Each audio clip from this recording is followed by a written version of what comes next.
Si fokamata ko fie o le fionga tonu ma nave misi luki sua ma le pese le na a fatu sau pese ia e fia iai. A usu foi sau pese faifa aleleia o pe. Iyo, mana ia o fatunga ma fautuanga le fuita mali i o le musika. Ina ua, se fulu ma le valu minute wa te ai nei le itu lai fafa marulu atu ai te isi li tatou prokalame ona fito atu le vaa na usau mai ai. Ia, fa malo mo folofa fa talofa atu le pa ia lasi o Samoa. Mai lava yo nao se yo o yo na iu, malo le ona sai malo le pale malo le fa to a mai oi. Oe le ke mai mo mai lau te whai atu ai, you. Ia, oa mai oe le nei aso. Ia, whasangai lau to lua po lau whanau po le tangatanga te lo matamata mai mai whai ai. Vi ia le ali i ua maua le malosi le nei aso. Whaftai le atua ua sifo. Ia, le nei aso ua nofo fo i le la i lona nofuanga a olo tu maua na whamanu ianga i lo soifua mesi o lu tātou wola. Tau au auna le nei a siata le fo se e mai pe au ngalu o le ea i lunga o pe ngata whailangi e tau tua o e Samoa ua levanga e fia whaalongo i se kala wa e maua se kala iyo breaking news i le nei vaenga o le a fiafi a o whaanga solo ai le a mataino le tātou porokalame o lea ua wha i loa manino mai lava ia le tali fo i na tātou tuu Mumusu solo ai le nei vai aso alu ai male weekend la joia le malo lola u kerefongi e le vili mai meli mai tusi mai ua kai au mai e se malelenga. Au te fie vai lo atu lunga le porkala mele amateina le fiafi o le ua saule malelenga. Polo inga mai le ao o le malo.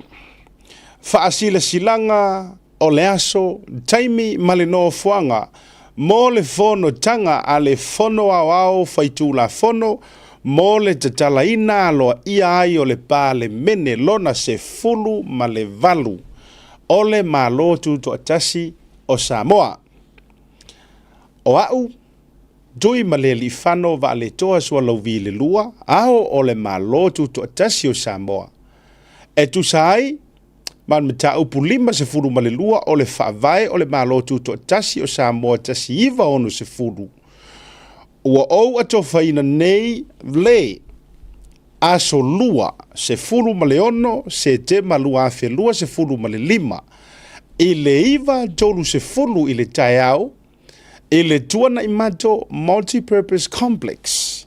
To e whaafafonga mai o au dui male li fano va ale toa sua lauvi le lua, ao o le malotu to atasi o Samoa, e tu saai ma mata upu lima se furu male lua, o le whaavae o le malotu to atasi o Samoa tasi iwa ono se furu, ua ou ato whaina ai nei le aso se furu male ono se tema, aso lua se furu male ono se tema luafe lua se furu male lima, ile itu lae iwa toru se fulu ile taiao, ile tuana imato multi-purpose complex.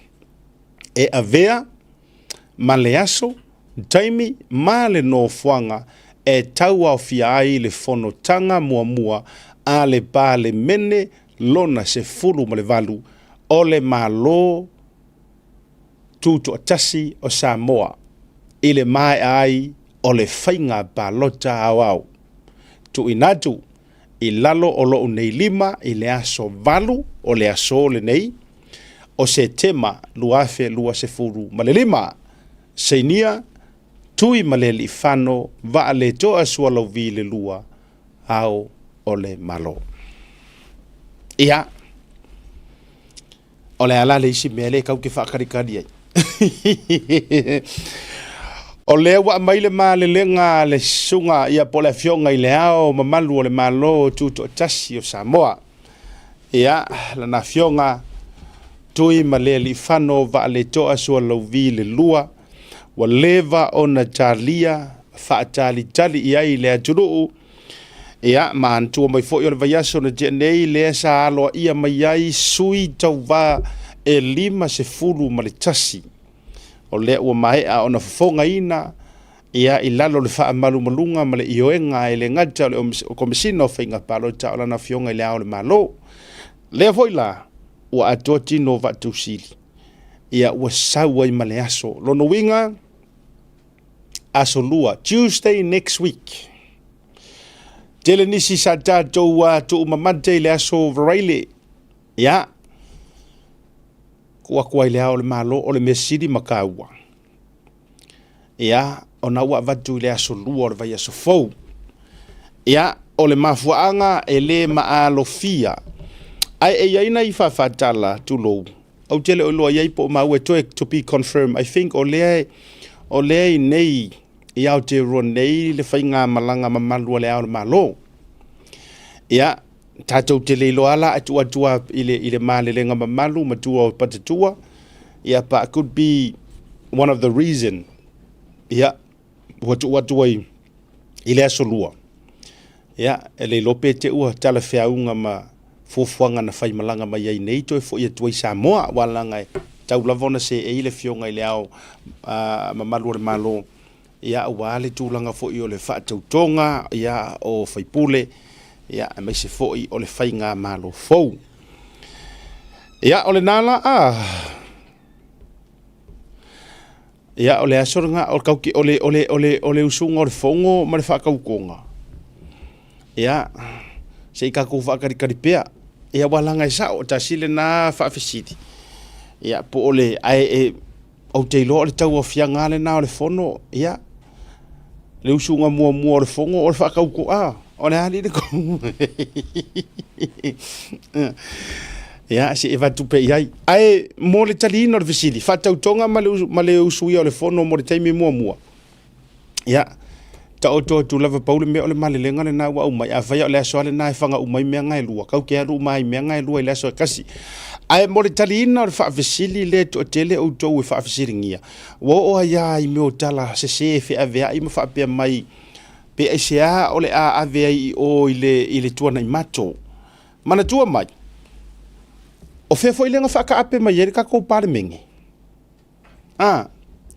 o fe foi lenga whaka ape mai kako parmengi o le afo le mafua anga ngā lai o ngā whaka ape mai e whaka ape kako parmengi e whaka ape mai ile le tate rai whai whonkanga i ngā wai o le mafua anga o lai fausi o lai renovate o lai toi whaafowina ma toi whaaleleia le fausi eina o le whalefono po le mauta fono i tia whau o le mafua anga le nā lai o na ka ape mai sia kako parmengi o lo o tau whaapu mo i le ofisa o le tate, le ofisa fo i leo le mota o le tate i nā i Savalalo. Ai tau te sirisira mai, ia le efe toa usau waina o le pu e mai tatou wata, o lo tau wa i mistantanga i atu Samoa, o lai whai ngā luenga wha le leia o le mota fono i tia whau. E le ma whai o kou vai aku runga re kau o runga o re kakou wharefongo, ma tūlanga uma, o lai toi whai tūlanga wha le leia. O le mafuanga la le nā. Ia ele o whaia isi tātou whaatautonga i tai. I le tūlanga o le aso wa atofa leanga e umafo i e toe ele mawhai o na uru whale nisi tutonu o lae ngasu whaasoro a koa le whainga o le whaafowinga o le whale ma o ta whono. So o le mafuanga la le nā mo le si le fia le to tele. Ele whaia i le whaatautonga i tai tia whau. Ia ele tai fo i ofi i le melenga ka ape mai ai i le ofisa o le tate mafuanga na mo le sila fia. So ele tai o na uma ia le whaafowina renovations o lo whaanga solo ia i le mauta fono i tia whau o le mafuanga la le na ia anga ia kali e le fesili ma le kelo ngungum se ua oha i ngei mea se ua whaali ai le loko reanga o isi. Wo ai le nei mea ua whaali ai le loto o tawai atu fo i whamaisi ia le ua umar whale ia a lela ao i kai i kuanga i mako. Alu ia i ngā whaisau whi au onga. Alu oe lea e te whaia nā mea alu i ngā i roi a whai o nai lau whanau whaasusu leisi au whanau. Ia a whapea fo o nai alu le lei e whawhanga le leita maiti le a onga po a mea i te whaisui ki whai kakala sulu. O ne mafuanga le nā. Ua a fuai ona le whaataunuina, le whaatautonga. Ma e umia se taimi te iloa e umare le arka usanga nge o lai renovate ia le tūlanga. Wa ke roa umare whaatautonga, o na whaatautonga lava ia. ia mole taimi amata au ke rongonga a uma e toi fo ima ia fono tanga I le tate ona e fitau tonu lava mo na o le pale mene ioe ia ai ona o le set up le fai ona to tele wa o le occasions le amre fa tonga ia o se fainga fo ilele po o se occasions e matua do a tele le ngata a inga uma o ila tou fai pule 5 maritasi ia me se fo yo paulo mangafa o itu malo o le a fia fio atu masangi fa manuao ia awale tulanga o le moli mawina o le aso fa pitoa mo la tou ainga ia me se fo o ila tou sa manu malo mai le fainga filfili nga wa o le tatou tunu ia o le tatou breaking news le na ile nei vaenga o le afia fi mo le silafia e le totele o I tatou atu ina yesu fanauia le we I Godfather af uma tatou wasu fanauia tatou atu malolonga fo I mai le sunga le ataua ia se tatou fasoa ia I tūlanga o le usaude malelenga e mese o si foi kama I fasi malelenga ye fasi de sila so awa e sel malelenga o ao ia le or maru ai fo ia me fasi malelenga vaenga fa upa ole atoanga ole fata usanga ole atali ia sale vao ioe po wallahi patili mai sini au sitalia ko va ya ko ula fala peyer ka male se fast atoanga le fata usanga ole atali ia sale vao ia ole alo fasino sia uso ia pena ioe savia tama ia o sitasi fo yo FBI so e rungo tatou wa penga ta failangi fa manuia le tua ile atoanga le fatu sanga o le atali ia sale vao mai le ngor kama io o le ngor kama o le ngor koa ia ile le yaso fa manuia le tua fa popo nisi tu sanga manisi yaso se tele ia e te tupu ai tonu o se ainga ia fia o se ainga manuia ia me se fo o show tama o le atele fo isi taimi o show tama ia e ave mo oi tau fa ititi rungo o Facebook ai fa tele mo le vengo oi le nei so fa fanga le lo fatu asia tama le tau ya me se fo o si ona yo matua mo oi le atali lo fanga me pena sa ve tama mo le fatua o le sita to wa so fanau o le aso whanau o le atali ia Anthony Asiata isole atoanga o le tolu se fulu maleono tausanga o kamaloa ia hamanuia le tua ia oe fo ile atali e maise ia o tausanga ua whapopo. Just want to wish my partner Alo Iamoa Anthony a happy 36th birthday, which is today. It's a blessing for us to have you in our lives. Love always your partner Chloe, your kids, your parents and siblings. Ya lena eva fa manguia vai ko vai de palangi le fa le maka mai rungo program tu taya. Ya fa manguia nga mai palangi motion to lu Samoa. Ya le tali ya Anthony tavu ya siata mai Brisbane Australia mo toi malo fa nga fo. Ya ona yo matul to far vai malai asiata tavu I misa simo malfatua ya vai luanga ya me se fo yo to fa fine uso ya Richie ya asiata kamale le ka alo mai le au Brisbane ya male to tele o ainga aunties ma uncles ya I Australia me se fo usila ma Samoa so se tafa o le nei ke lope ya tatu malolonga la ka kon malolonga foi mai tatu issues e me se foi o le ka ngur ku si fa ko esia la kiki foi de le ka ka kiki ele sunga le lori el mali toa le sunga ya malo mali tau pe are o vai ku I me ra o masingi o sauranga fa ko esenga ai sika ko mo malolonga o mai Vote action to retain your weekly rubbish collection. Palota mo le Manrewa Action Team. E whaau pēr le awino lapisi I vai aso taitasi. Every vote counts.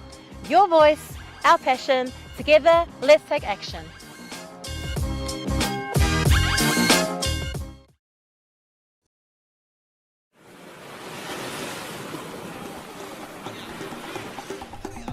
Soy fu manuia malangi ma. O lo ingoa o matai a leota sinau mea tau whao. O ua lawyer Samoa I nei le mata ofisa o le WT Compensation Lawyers. Mātou te fisoswani tangata o awhaina mai ta avale, whale whengaluenga ma superannuation claims. O le manulauti o le mātou au-aunanga ina ia avea le mātou ofisa e whai ma fesoasoani I tangata uma o le Pasifika. Aisea a wae tā ua le mātou ofisa tangata o le Pasifika. A whai o se tangata e mana o mea se fisoswani, wala au mai tato ofisa nei Brisbane Australia le o fitu, tolu iwa lua wha iwa lima wha.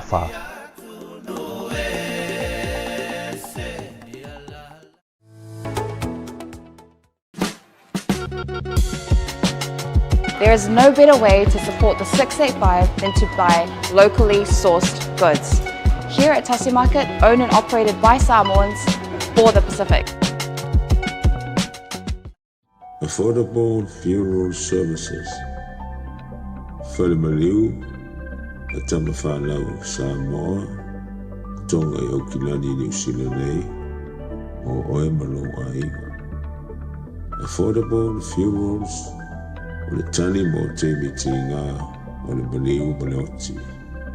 Mili mai noa, o lua tasi, valu o noiva, valu tasi o, mātou te o atu I lau maota e tala noa.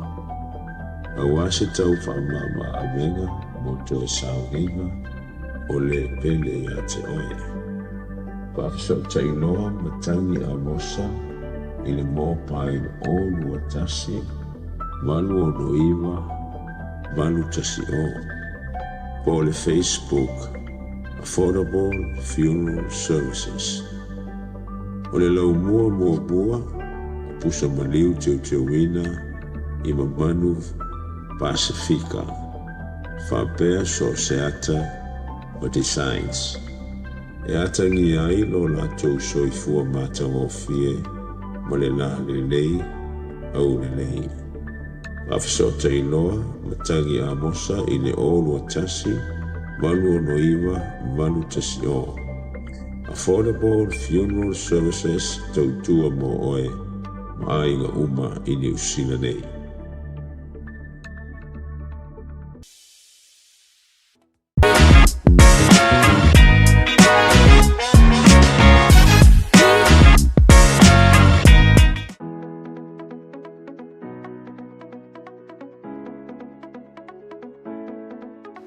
Hey, have you signed up with BlueNet yet? No? Well, let's fix that. Head over to www.bluenet.co.nz and hit Join Us today. All you need to do is fill in your name, date of birth, phone number, and a few other details. This helps us get you set up faster. We'll also need a photo of your ONT serial number and your modem. Not sure what an ONT is? Don't worry, this is what it looks like, and every house with internet has one. And make sure you have a valid ID and a utility bill or government letter to confirm your address. When you join BlueNet, you're not just getting fast, stable internet. You're also supporting shows like Tautaiae, Breaking Waves, and Sports Salanoa. Your BlueNet subscription helps us bring you more content. If you sign up this month, you get $10 off your first 3 months. If you have any questions, call 0800 258 638. Join BlueNet today. What's up guys, Lupe Soraina Auli, Joseph Parker here in beautiful Samoa. Make sure you tune in to Blue Wave TV.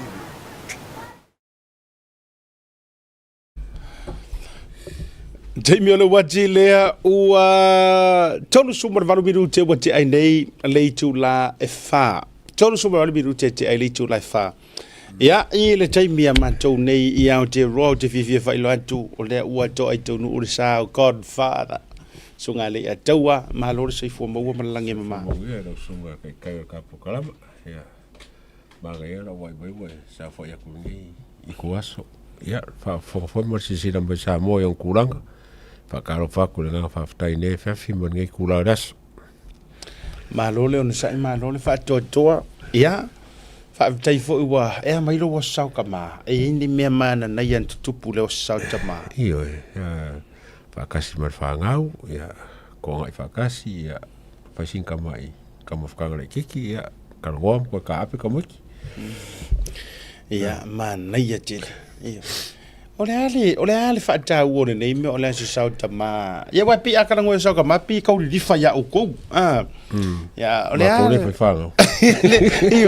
e o to matutua ole se tu langa wa o la ngona vo ile o e pe o ngi sangi e de nyo ka ikala ngo wa le ka mo ki ka kele mo ko o ka mo ki ale ngo mo ko wa ka mo ki re ngi ngo wa ho ila wa nga sa ka ma so mo ia ya fa ya ko ya fa mai ya ko pa me a fa wa nga aso mo la so ka ma yo a fa mai ya ka ro mai ya a mo si fishing chips fa mai ya o le pra se me fa piko fa da so ole fatawa ino le solo tomato sa ole alo sirfia fatawa mo ile varti nanga tama po le varta miti na tama ka or kama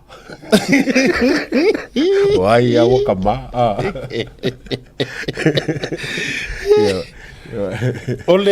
ole vaenga mali le ajawa ya onga ole wa mana ya le o e aling ofia ka pe ya or ka kosa e pi fa ale ya akele le kapisa yo ko kidi ai se yo o ya le sokinga ori ka iru fo ye di i le so ka an kaina li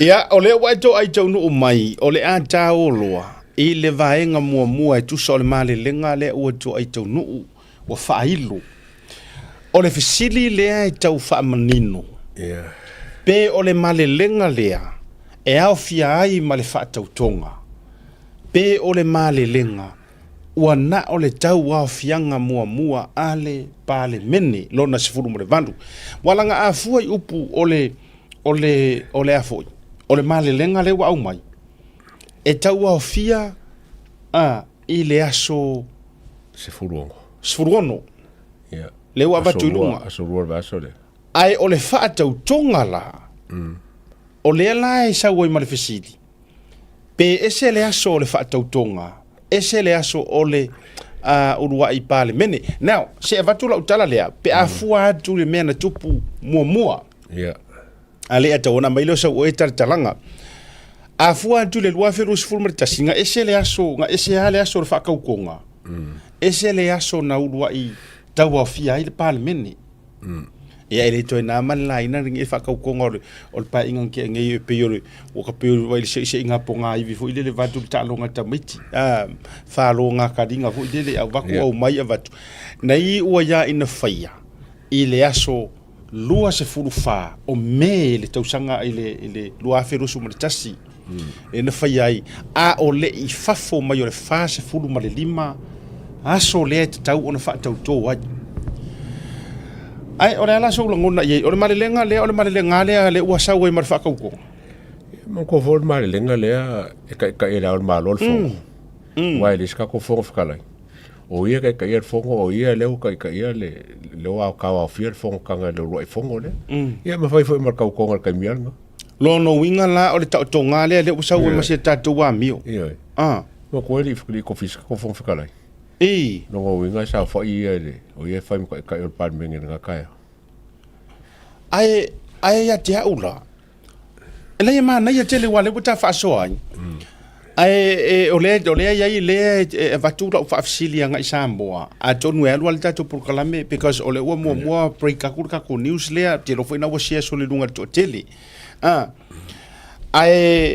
ya tia ula ia elo no winga langa a fua fa ma fo e ka kaunga mo fa ka ko mo oi e avea o se fai pule fa ko am fanga sa fa i ko ngole u wa i fongo kanga fa to i fo pe ai fai le fo lo no winga la ele lo pole aso a por me ala le la fai nei ia pe e se fo se si me pole ala va ali etu ya ma ko ve o monti clear le ma lo fai pule ia pa o me fa ka ko mo manga mele mo manga le share comme singa fenga paroka mo manga fai mai le ma lo le singa fa ma ngi ora o fai pule ia pa ora me or fongo lo e whakauko.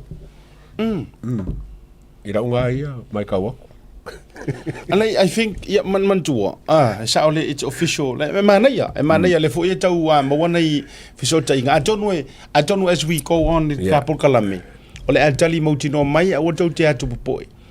o le atu te vai me fai kope au kama lima ke le fu o le so te isa o atu isa mo i le i vainga tonu la vem fon a mai fa mani no ngole tulanga lea wala ngai moni fo sa no nga sunga le atu ia ai o le official announcement na mai le ora malo ye isui la official ai le fa ungor paloka ai lo tel tununga e ka kaunga fa kauko ia fa ko amita fa to am faina ese e la ia le ia ngol o ke mironga le fa ilo ai umar fon io ia io le o le atato wa as we fa o tato por kala mele ne fiafi ia a mai lo fa no ngala ngol fisidi le race mai le tote pe o le fa tau tonga la valea le alua ia ma le vaenga le so a fa pe o le tato ia na fa to le fa fisidi fa mon polisia mai se fa maninonga o le PS la so fa kukunga po le so la fo ile tasi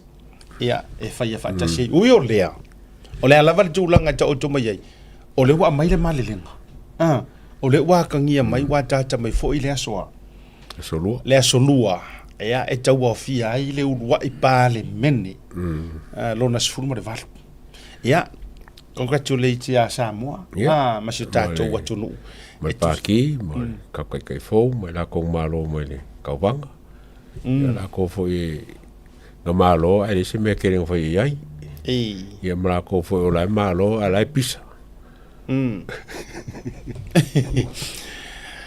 ai o tato o le ala wa tato mai ni wala ngai le mama wa ioi o le wa fa tato mai lava wa tilo ya ele te tauna mai mo sisi malelenga ese mai se fa tautonga ele o tali jonunga Samoa o lea while we're waiting for ngalele clarifications but this is my own personal opinion you know foi le ele ngai ma faiona ia se vanga wa ru tato to vai to so mai se tato kama longa lu fa ka ukonga pola se fa leile pola lava ia tato mate tu pe ia ai ilo tali jonunga ia o te lo na tato yo ia se vanga na o ese mai fo ia ai 5 tai ele o mamau ese a fo i mar fa ungor vai aso ai ole mau fa jala la usunga le atu ole nei ole fai malanga mai o tele o mai loa po o se fai nga malanga tau fo ile se nga ngase po siaki masani ia po se fai nga malanga inisio fufu nga fa malo po fa ai nga fo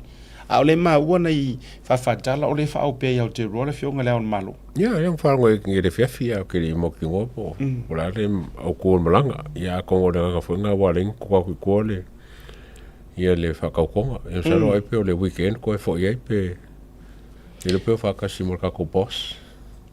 Ia, wa whela lang o le whatautonga e iai le a fionga le a mamaro le malo o ia whaia. O ia whaia e le mawhai o na whaia se isi tangata e se mai. Se i vāngana ua le tūlanga o ngase.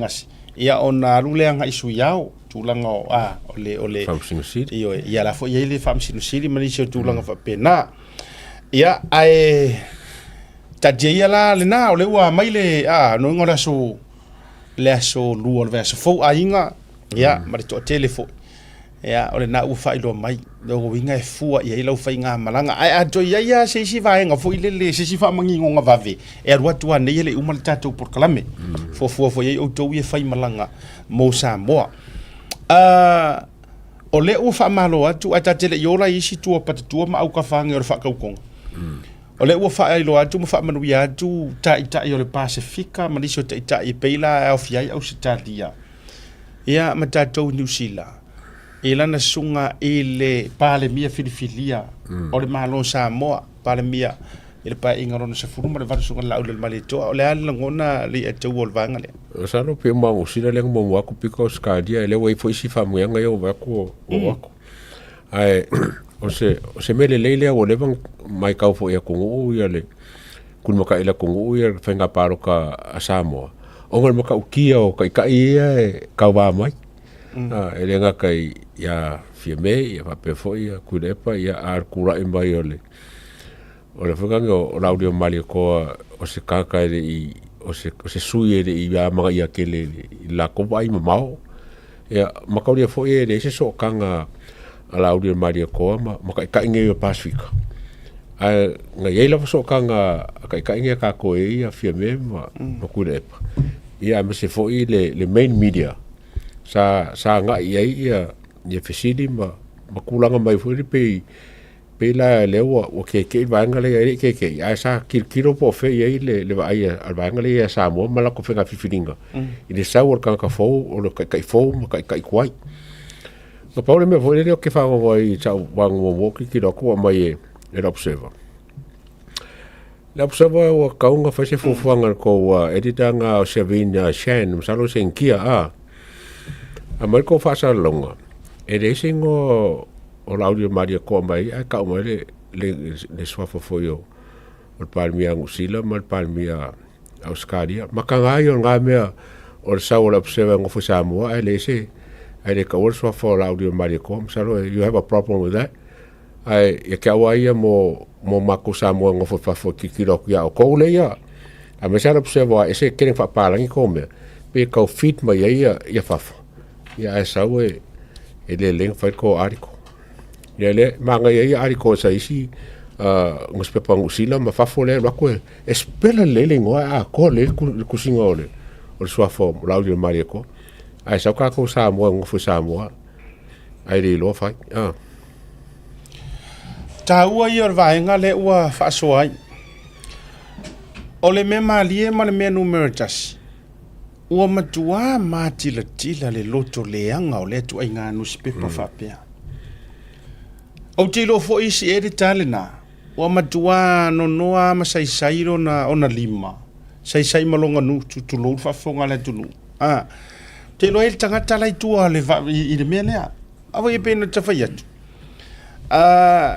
o wa makua o nga kasile ngusi pepa o matua fa o nga ina au te faila utala ta lo fai i le fionga i nga to tele sa ve sa no malifa ta lo fai lo na tauti nga wa kasile va nga fa fai nga makua i ku vai lua i kau kinga i ole o le observer i chapipi makua i try every way ai sa wa ele se upo le tunu sa ele se upo le tunu u fo ile wa ko fo ilanga fenga ka ke loanga u ma ku lo sa ve sa ngo marifa o la fe e mai lo de si au vai nga le u ku le para u fenga ka nga e fenga ta tele o ma vai atu tanga talanga so se o ai de ku spa yanga ye me fa penga e ma vai aku le kamanga le ai sa u le ka di o ma ku au kia o tala fa tu sa le ka ke fa ko o newspaper le ua matua whaao ngā mai lava i HRPP e whaaloto le anga i le tōtele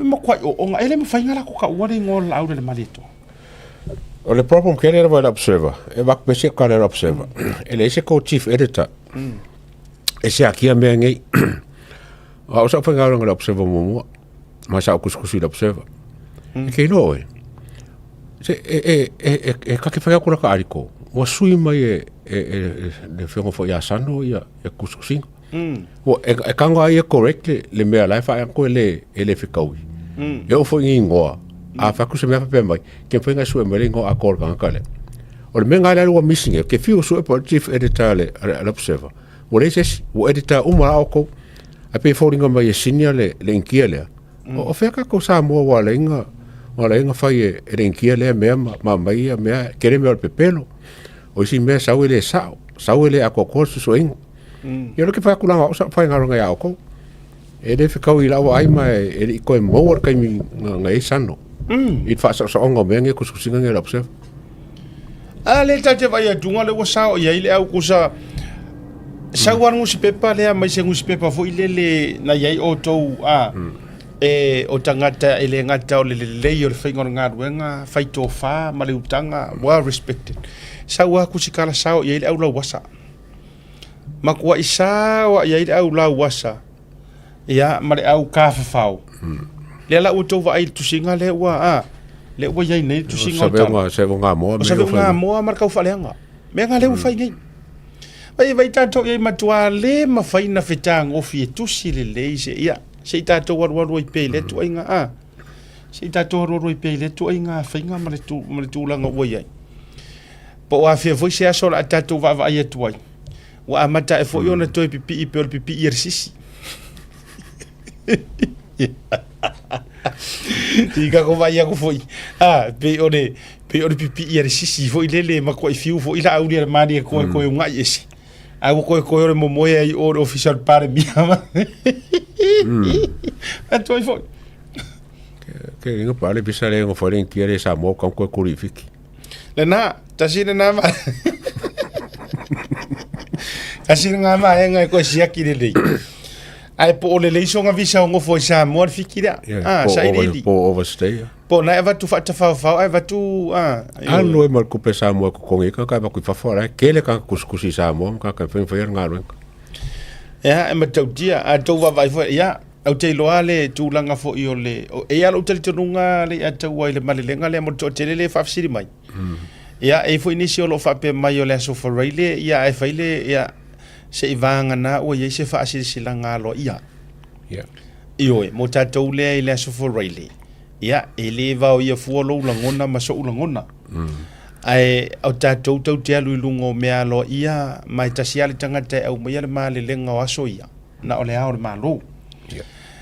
Ia ole ala wa au mai le aso tau o fia ile urua. Pale meni. No wingo le fainga ngei le la ia nei le ataua. O le fainga ngei. Na on tau o fia fai fakaukonga korporoa. Ia. O le fainga le na le la ia. Yo, no winga. Io. Lo se aso mun muli. Ona toe fatulanga le o se aso. Io le nga ele ma fai ona saule aso lulu I fono ele fa saua se aso se o se fatu tonga lo no winga te fo o le mea kasi pela mo si ule na tonua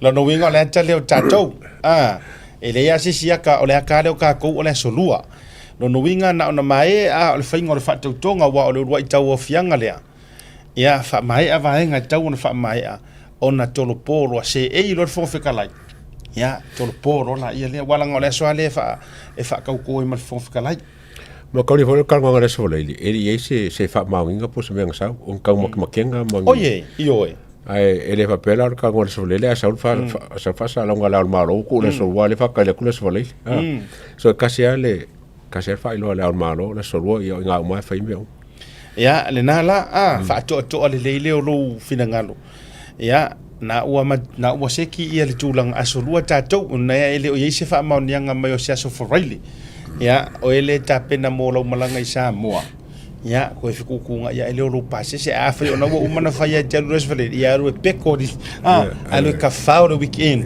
I Samoa ya ona to fo I mai la ya tatou filo ya le na fa tautonga ka ke oi ai oi tatou filo ia na me mana ia ale mo jot fa desi mala malo tatou filo ia na fa tautonga male tulanga no mo no a pena malo e ku ka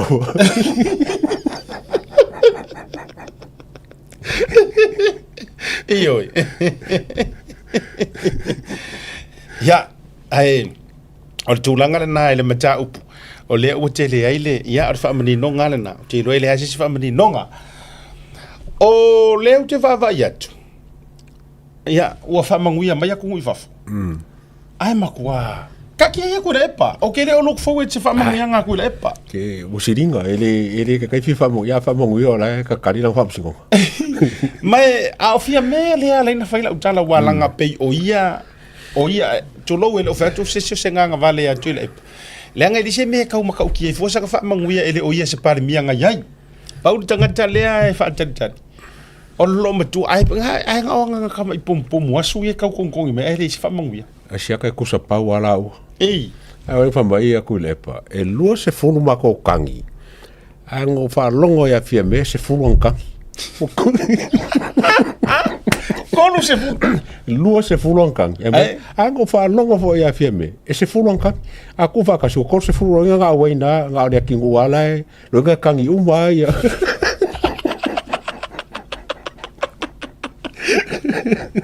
sawa kusa kangi uma ya sawa ngu melar kamaro soro ya ko ya sawa solo ya solo ya mot fast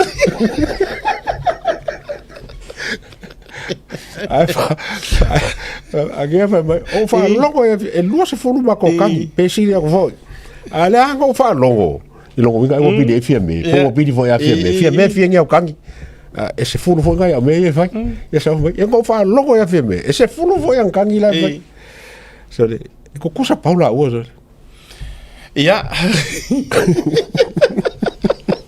le nga ngo aka i por kiki ar kamaro ya ma mafa por kiki ar kamaro sa wa merko inga sa wa le la valanga no se fulu fa la valor la kamaro le economy fa la valor se fulu fia me sa wa le akora ia ta do vai la ia ai e po ama nei mea ele tai suia e alu alfa a e la se mera o fa no ile tau fa mai ele o se fa ka ko ai e que el pasi lo nga pasi mo mo foi nga sa wa fa ponga nga o la ko ele os ka ko caro sia o ngi yo caro sia o ngi yo ka ko caro o ngi yo foi que ai ole mea le te fa ya tu ole mea le ke fa ya kurko inga ole le mana fanga fai mea ku mua ku so le la ngo foi ko fai mea o make ia tu so le la tu te mo fai to fai tu mea wo already make ia ko akele mai loa uma e o i pidi ma mo ele mala mai ko inga me fa pengi e ku se fa ko mi fa ngo fa me fa ngo me ko se lo fa ngo fa nga finga ko fai mai ia fa fongala e mauti noa le o le au sui tutu atasi ku ko kasi au ko ke misia o ko le avangoa langa o le e ko ke i o mai ko kongu o ngo o ko finga ngalo ko mai o ku malo le wa mai le male lenga le au malo aso se furu ngo lo wingo le so luor va so fo fa ka ko nga mar ka wa fianga mo mo wala nga ringi si su yo ispaki o sa mai no ku ko kasi ia marsap ia sap independent e que iro oi ele vale ali aqui no meia power bere ele vale aqui ele vale ali aqui ele o afia mesmo que mais aqui e fa malo si la vai era fa ko le o que era ngonga foi o que mai era o que mai ele ko repeating aqui que mai mistake le ngakupu momo alo winga la utala e uma era fa tonga le pe ale o tu pipi e uma enga la wa atoa le lei ele ngata la a kor ka pengeka ko a kor no vai ku e o ku au pe moanga ya uma nga ke uma sui uma me ara ku ai que ro ese kamar fa fo me samo ele vale for su kolo le cha pipi e umangi nga fia me am kule pele a wolfa koko o nga ere fia va ai wo koko ya laulia mali ko o palmia e uma sui manga ra ko ru le kai wa ya ole tu rangan mo la doia sui fo HRPP okay o fo ya o to o te loto te le ifia sila uma le melenga ko so fa ka fo e kuila e parpaia inga lenga sava vali le wala então mali mongi ai mai siara ka o lo au no e foi la utalo lo au o ke o fo pe e ko e fia u ia le awala o le meo le usika kai karu le faingo le loko kuila e pako akasi ia te au o mau o le avango o ko fa ka ko honestly tau e whaatau tō. O ngai sui e sao mai I whea, vai maunga le atu vai maunga. Le tele. Ka kamau, kai ori seu. Wai fōu. Tau e whaatau tō. A wālanga e aloha ia o kou le mālo. Whaka avale le whainga le mālo, whai le poro keki. Le orkangaka I e whaari longa kūlanga le lei langa I kū mālo. Awa ia ora e mea la ko musura I mea kuila e pa e fa fenga ingo ko malo I manguia le ngala ko manga e avakuru fa ko kuanga ya uku ia ko mango e ko keri ku ya ku le poko ku ku malo wala ko fangi o ngi fa ko limongi lo au fonko ku le pa ia le na mo pe maxila ko limonga o ngi fa ko le nano ma fongo fa yatu nei lo as much as it e nano fa yatu mentioning longa ingoa o kanga kaya nga koso fa ka mo ile ala fo ile le fa ka singa ile ngi kama isu wa fa ngi fa le ula lupe makasila o le whaaloalonga e a koa I whaaloalonga e fiku I whalela kai. Ai moma. Ka kia ia ngi ka mai suafa ia o le ala I le pule manga suafa e le kulou a saufa inga I koi ai ma le ngano ma le mana ai nganga whakura ukala. O le sau ngi ka suafa whapenge. Fai ai le kongu a koa. Nga koso whakaasinga lea o le koakele. A vaku ai mangi mau suafa. Nga le o ai la ia le o ai mga kua mai o lele ia o aloa ia la kou ongi whaipuli. A lela au atu na o nei e fia ngau. See, that was the biggest mistake nga whai e kuila epa mua fo. Pa o le mea maari ai, e fio lolo anga I ka ngaka fau ia nga sao mai ai peilanga o ka mo pizza. Nga o pizza nga o ai fo I o mau.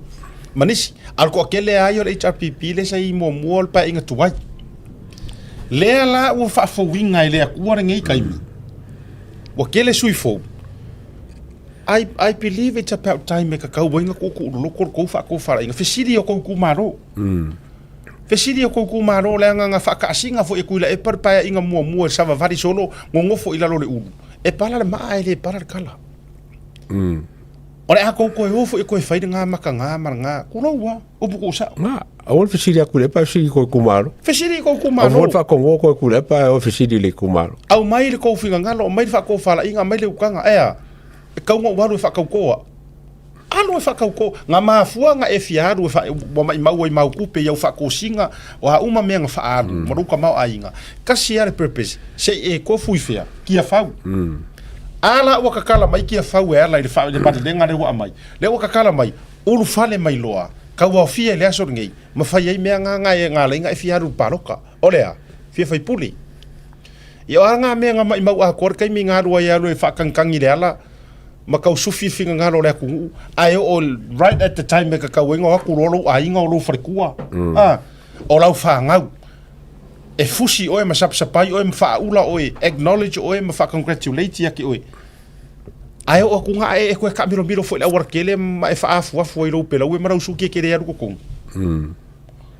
no male o le foi pole le ia na uma ela ia ma I mau ai le maro wa vangoa e oe nga uma ela ia so you been campaigning officially nga e alu le ngai kai mi a ko ai fai au campaign o le sui le HRPP ka ki ia fast le wa mai le o ke rangonga fo ya we le vale a ku ko kasi me le ai popoko la ku ko kasi le wo mo fo le wo mo uma fa tala mai tuto atasi uma lava e lango uma le finga malo ku ko kasi e ko bala ngai le ko ka u fua ia Bonifacio Vasa tulo ia fiu fa altane Bonifacio Vasa e le ka u sku ko kasi o fast kasi dia mau ki ngoa he mo sanga kofi fa mingiska ngare ko wala ka ko kasi le ya tau si umu fangaloa alva fonki ma vai singa ngorua wa uma lang ka miro la research ku ke no foi ngaki servia e lango uma malo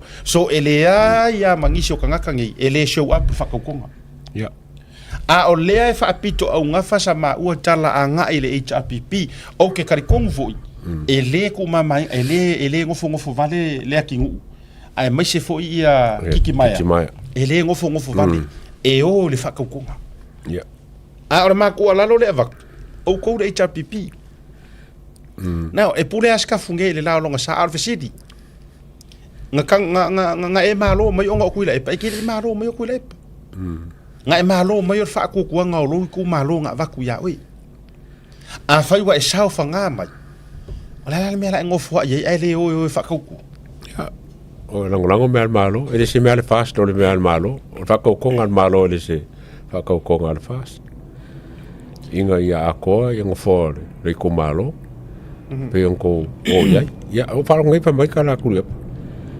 ele kupu me la kasi pa o mea uma ka no kai minga se longa mo fa singonga o mo mea uma fa ka fa ka konga no ngale ke kiro ku le pa il corse furu ia fa singonga e uma sulo ma singa ri mo vai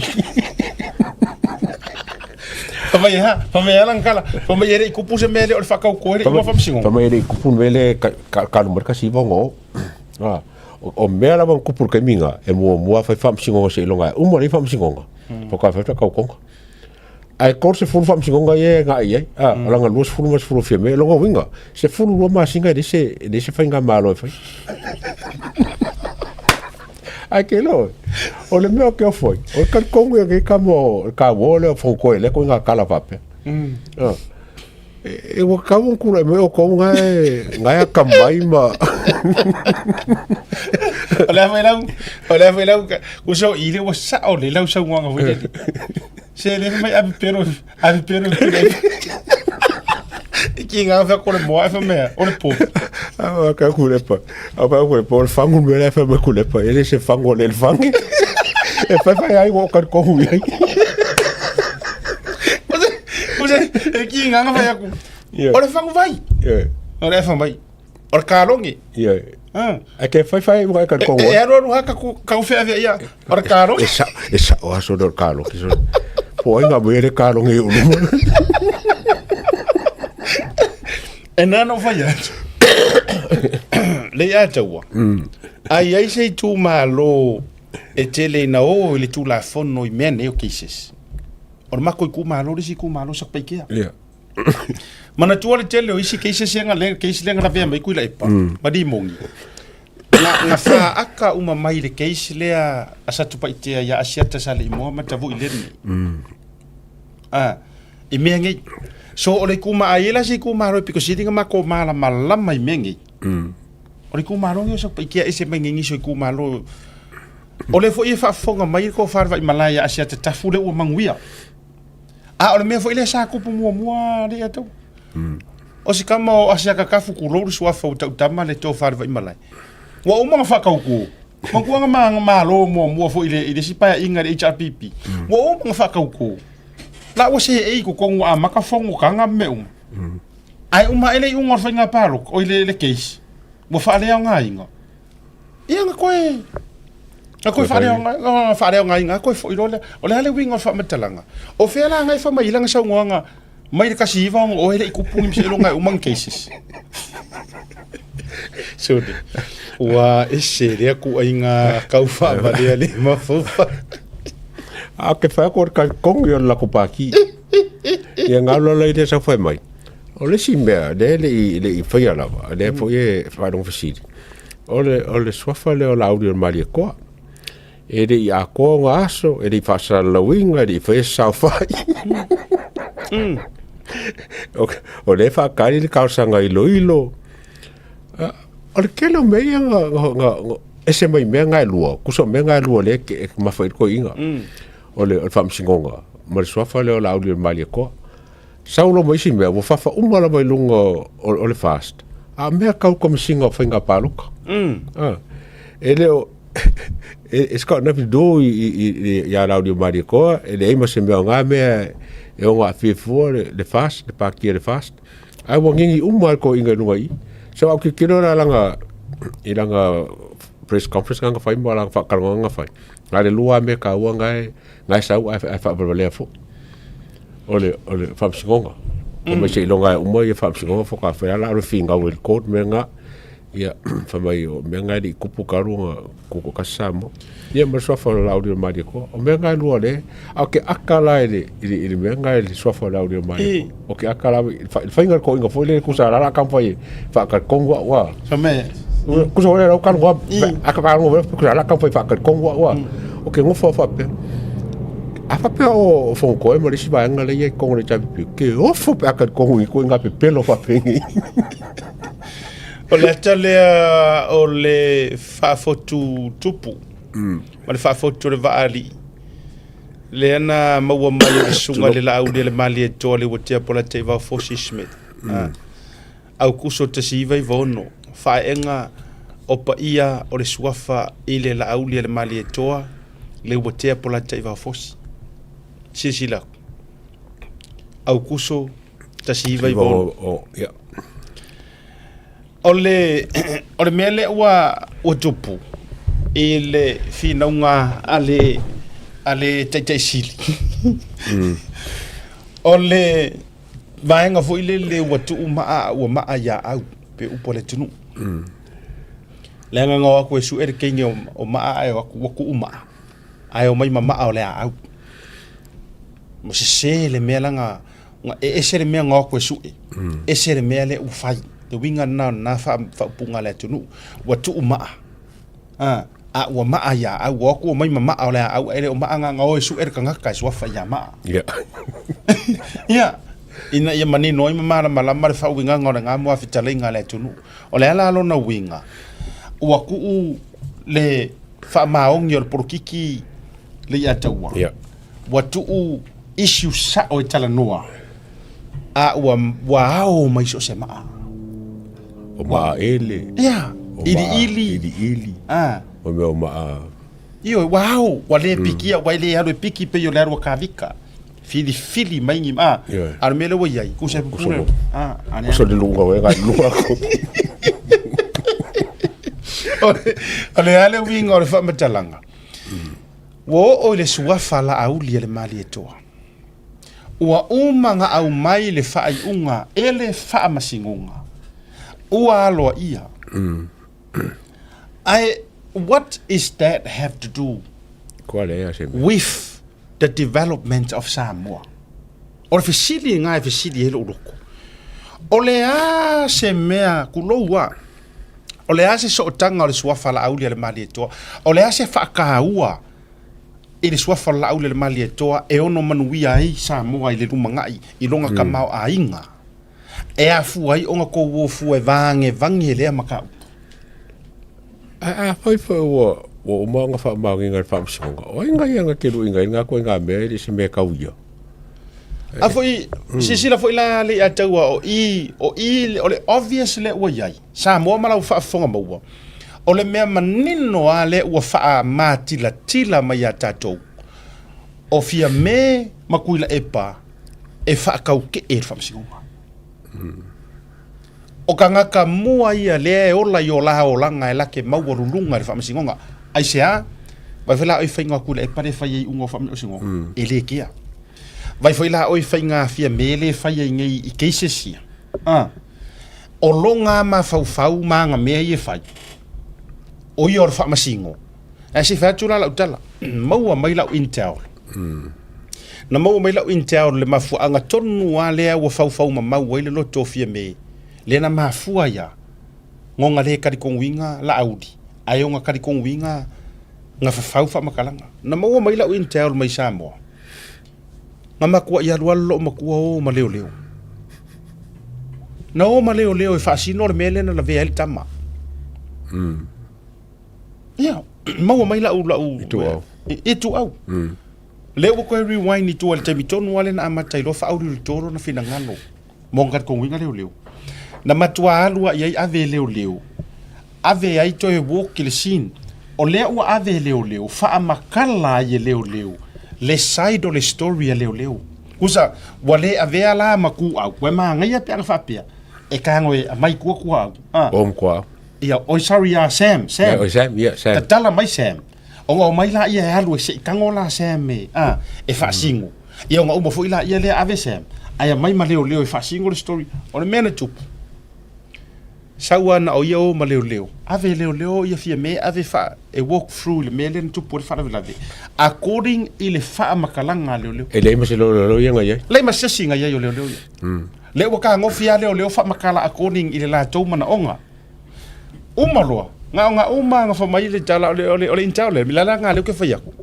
e ya leo ngai kongu nga longo ngai ko ke midiki ngo makwa ingo ya oi ai le mfainga ngana lengo le lau te mala malama fa fefe ngai ke faia ioi o le mela o tupu o mai na uma o so malo matu tono de tavali o kala leng fa ya o uma lale a wala ko por si sile me dongo winga fa uma la audi me vai sil Samoa o le mea nga le kupu ya kako wa tato va ai o ai lai ka kau lau tala le o ai lai ka kau onga mori ka foi ka mori la manga ia vai mo mele winga no ia mori ia la nga foi le o sau e ke ika lai le adu la audi ka foi so suenga ale wa e sau e o so ka vale e sau e fai rungo ai le o ele o yangi o ko mai e ke fai nga nga ma le fai unga nga mai lo ngi mo mau ia nga lo ave la nga fa fitai o ta to ya fe o mana tu ai sorry e si le video la ia ke o sa mlong ko le pisa nga ia ya ke mo video ngor po me samo ma o le ya fa singo mo men ka kier kama mo men sa wa kam e siri mo lo video nga de video pa fa nga ona mena le na tupu na lua tua le lo matua wa umana ave ye leo le melia na lua tua fa lo mar fa matalanga malana fa unga ya awala ko ke pole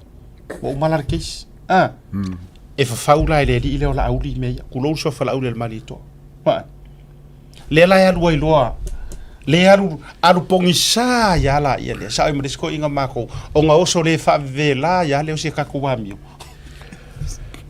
anga o kele lo wa o se me ka kau ya la ko uma sa ka ngo mo ka penge ka ba mon ma wo me ngai le crime scene maka de me le ma ngoi lo le ka ngo ko ka penge ka ngi ma fa ngam fa so nga la ko fingar ai ro ko ya abele o le fa peri ele ko ngole o ka o puma fa ka ko ngoi ye me fa penge lo nga la wa o mo ko nga fi me le me la manga o fi fa rongo ye ya ole fa mtalanga le mai jutonu ile mena tupu le jiola fa hauri ri to ko ya ole to ya ole mau mai sa no anga lo mtu fa pe mai sa o war mo fo yo ba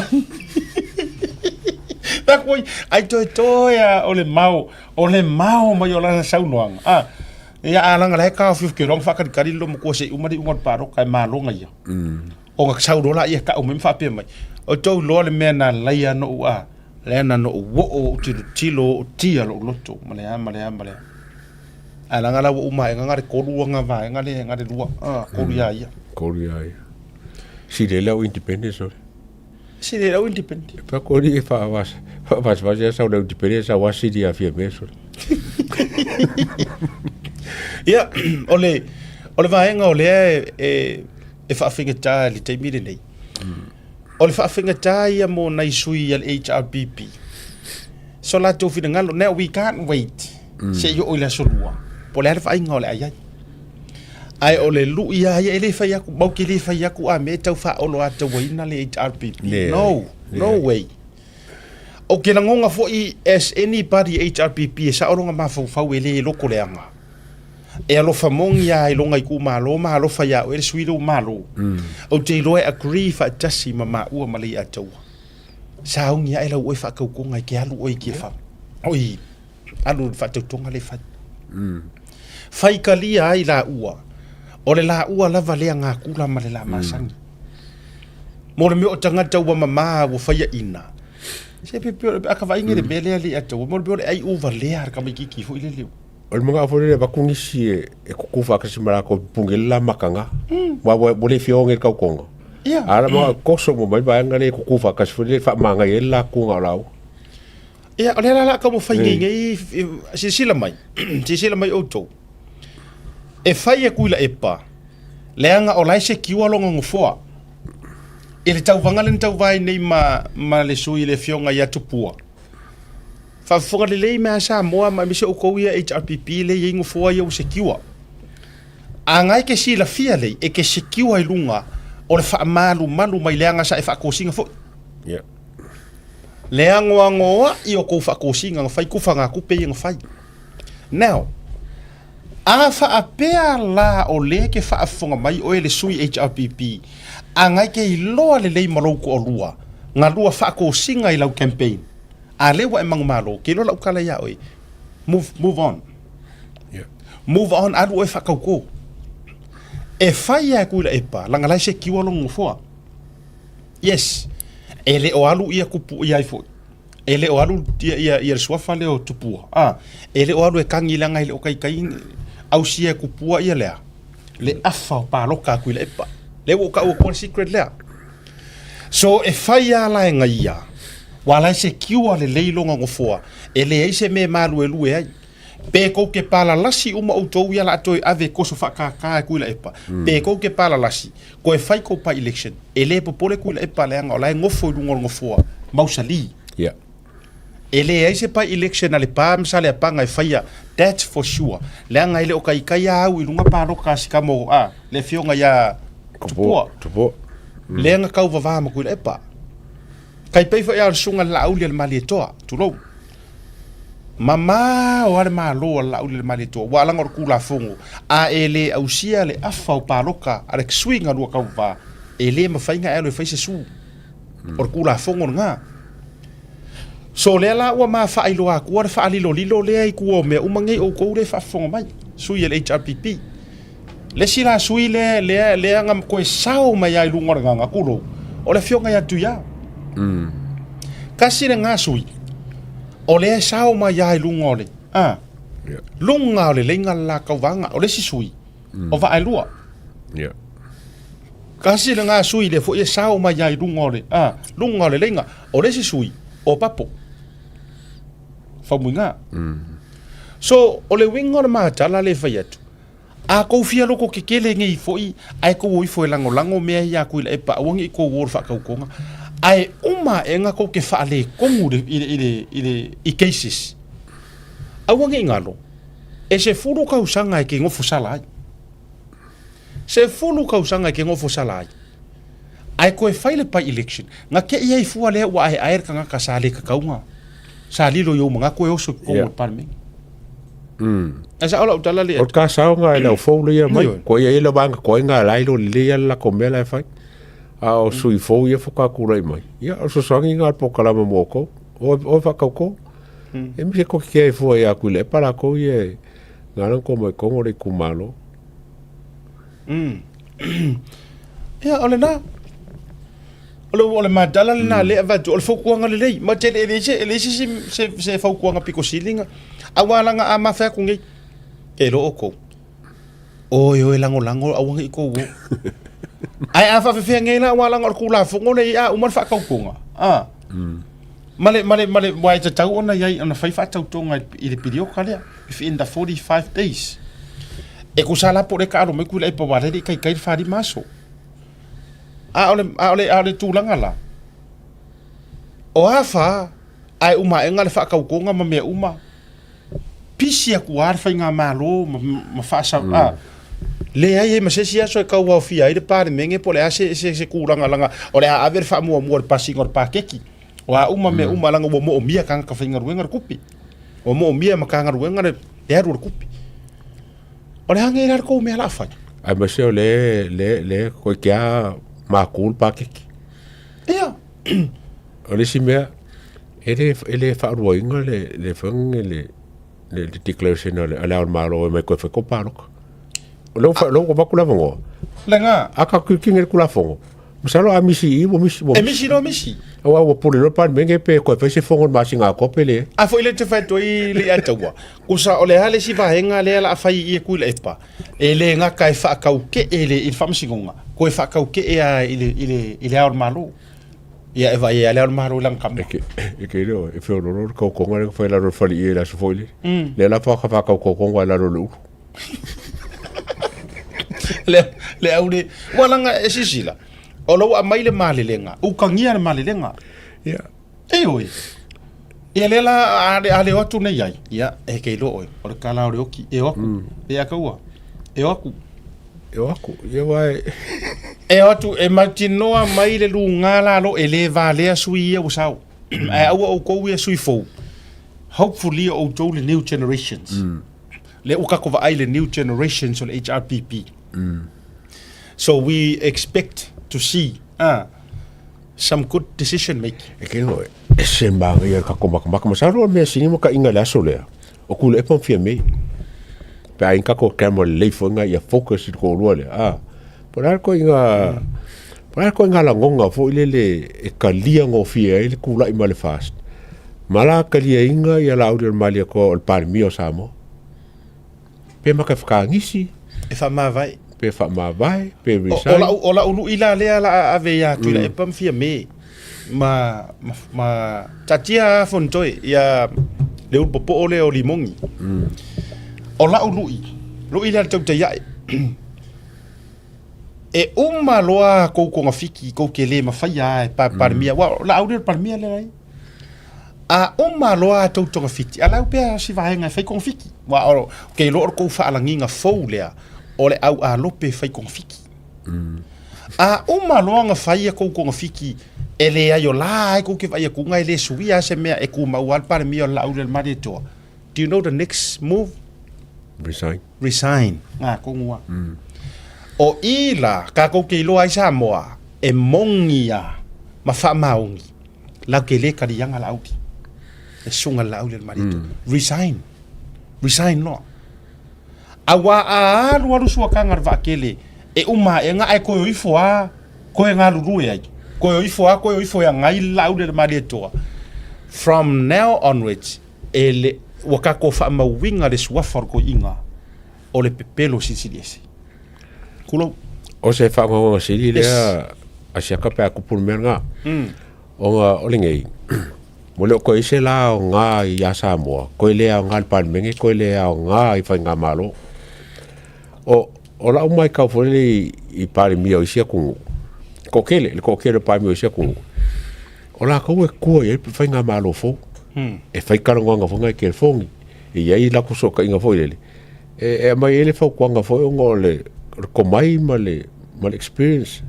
Ya me se foi ka inga foi le fa moi moi a ko lua le fa su ka sa ko longa le ai ma se mela ke venga ala uri ka mira ya ke ala ya e si fa ma ba la ngale ko nga ya samo ele ai ma se la me con el pan menge e so songe ala uri ma fa nga malo a foi le ngana tonu la o le a se lua me ave o le a se lua to mai tu fa solo e ave e koe io e tō matau ma whaasoa e whaau wai e sunga lau le maleto le ai se mea le ai se mea a i se mea o le amanga kua le wasau ma fia me ke rore mea le ino ufa anua noa le fionga sa wha piko kurou rou sofa o loka whaangongo e saoa e fiwa e tau whatua ngā ruenga le lei ma mea umana tau whai mo ia pau ai le ore finga ngaro sa ole le tua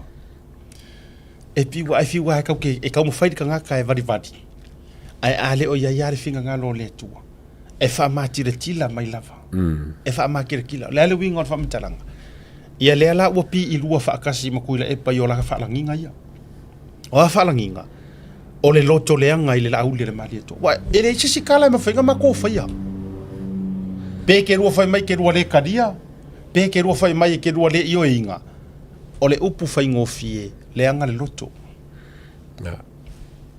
longo winga a yeise me o le a o manga kua i lava o lua o kai inga makua loko le anga wa la avere kofi pale mia ongi mea ko kingo o la ainga manga yanga le to manga ya awa o ke fiu e fa mai lo o fa nga o makua lo fa nga o siri mai who's fear me ia ka ke fiu re kau wai manko e fiu e kau fa makala ku mengu ku melele e ka ka kwa la mangumi me mo ro ka me ke felo ia le pare mia le nga e bo ki ka u ko lo me ia manko ro ka me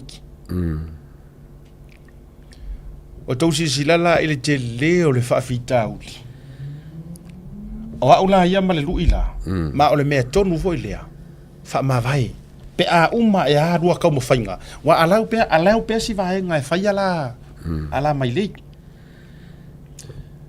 ake lo a fa ma vai nge le ai ma se la me mo wa kilo pare mbia ma se ko nga kausanga au onga fa penge e manga mia en malo of akasi e manga mia le malo so akasi ilalo recommendation or pare mia ala la me ama o pe fer finga e mor kai mi kai wa vale ya par mia ngusira le ngoma kwa o finga le UN Helen Clark ba nga ia ai sia la nga foi la e kalia el par mia au onga me akaria pe fer finga le ai ole me mali te lore me pito sili na mali le atau ole me ole tangata Samoa ai toi loto le anga ile si ke lo o se fa ka inga le anga le ala maka mai ai le porkiki o i fo eu te lo ai ole pepe e kau ke le i kai ni porkiki e ataua ole upu mongi anga tau te fia fai mai fu o le vanka ko kau ke lo oi e poko ai fiki e porkiki poko ai ko ngai porkiki pulo wa Samoa tulo ai ai lo tali tonunga o le taimi ai o ese ai le ko inga le malo mkua lea o le taimi ai o ese ai fato atato walu lo le porkiki sa o sa mo porkiki le up to date o le porkiki le ko ke fai sa mo o le expire dia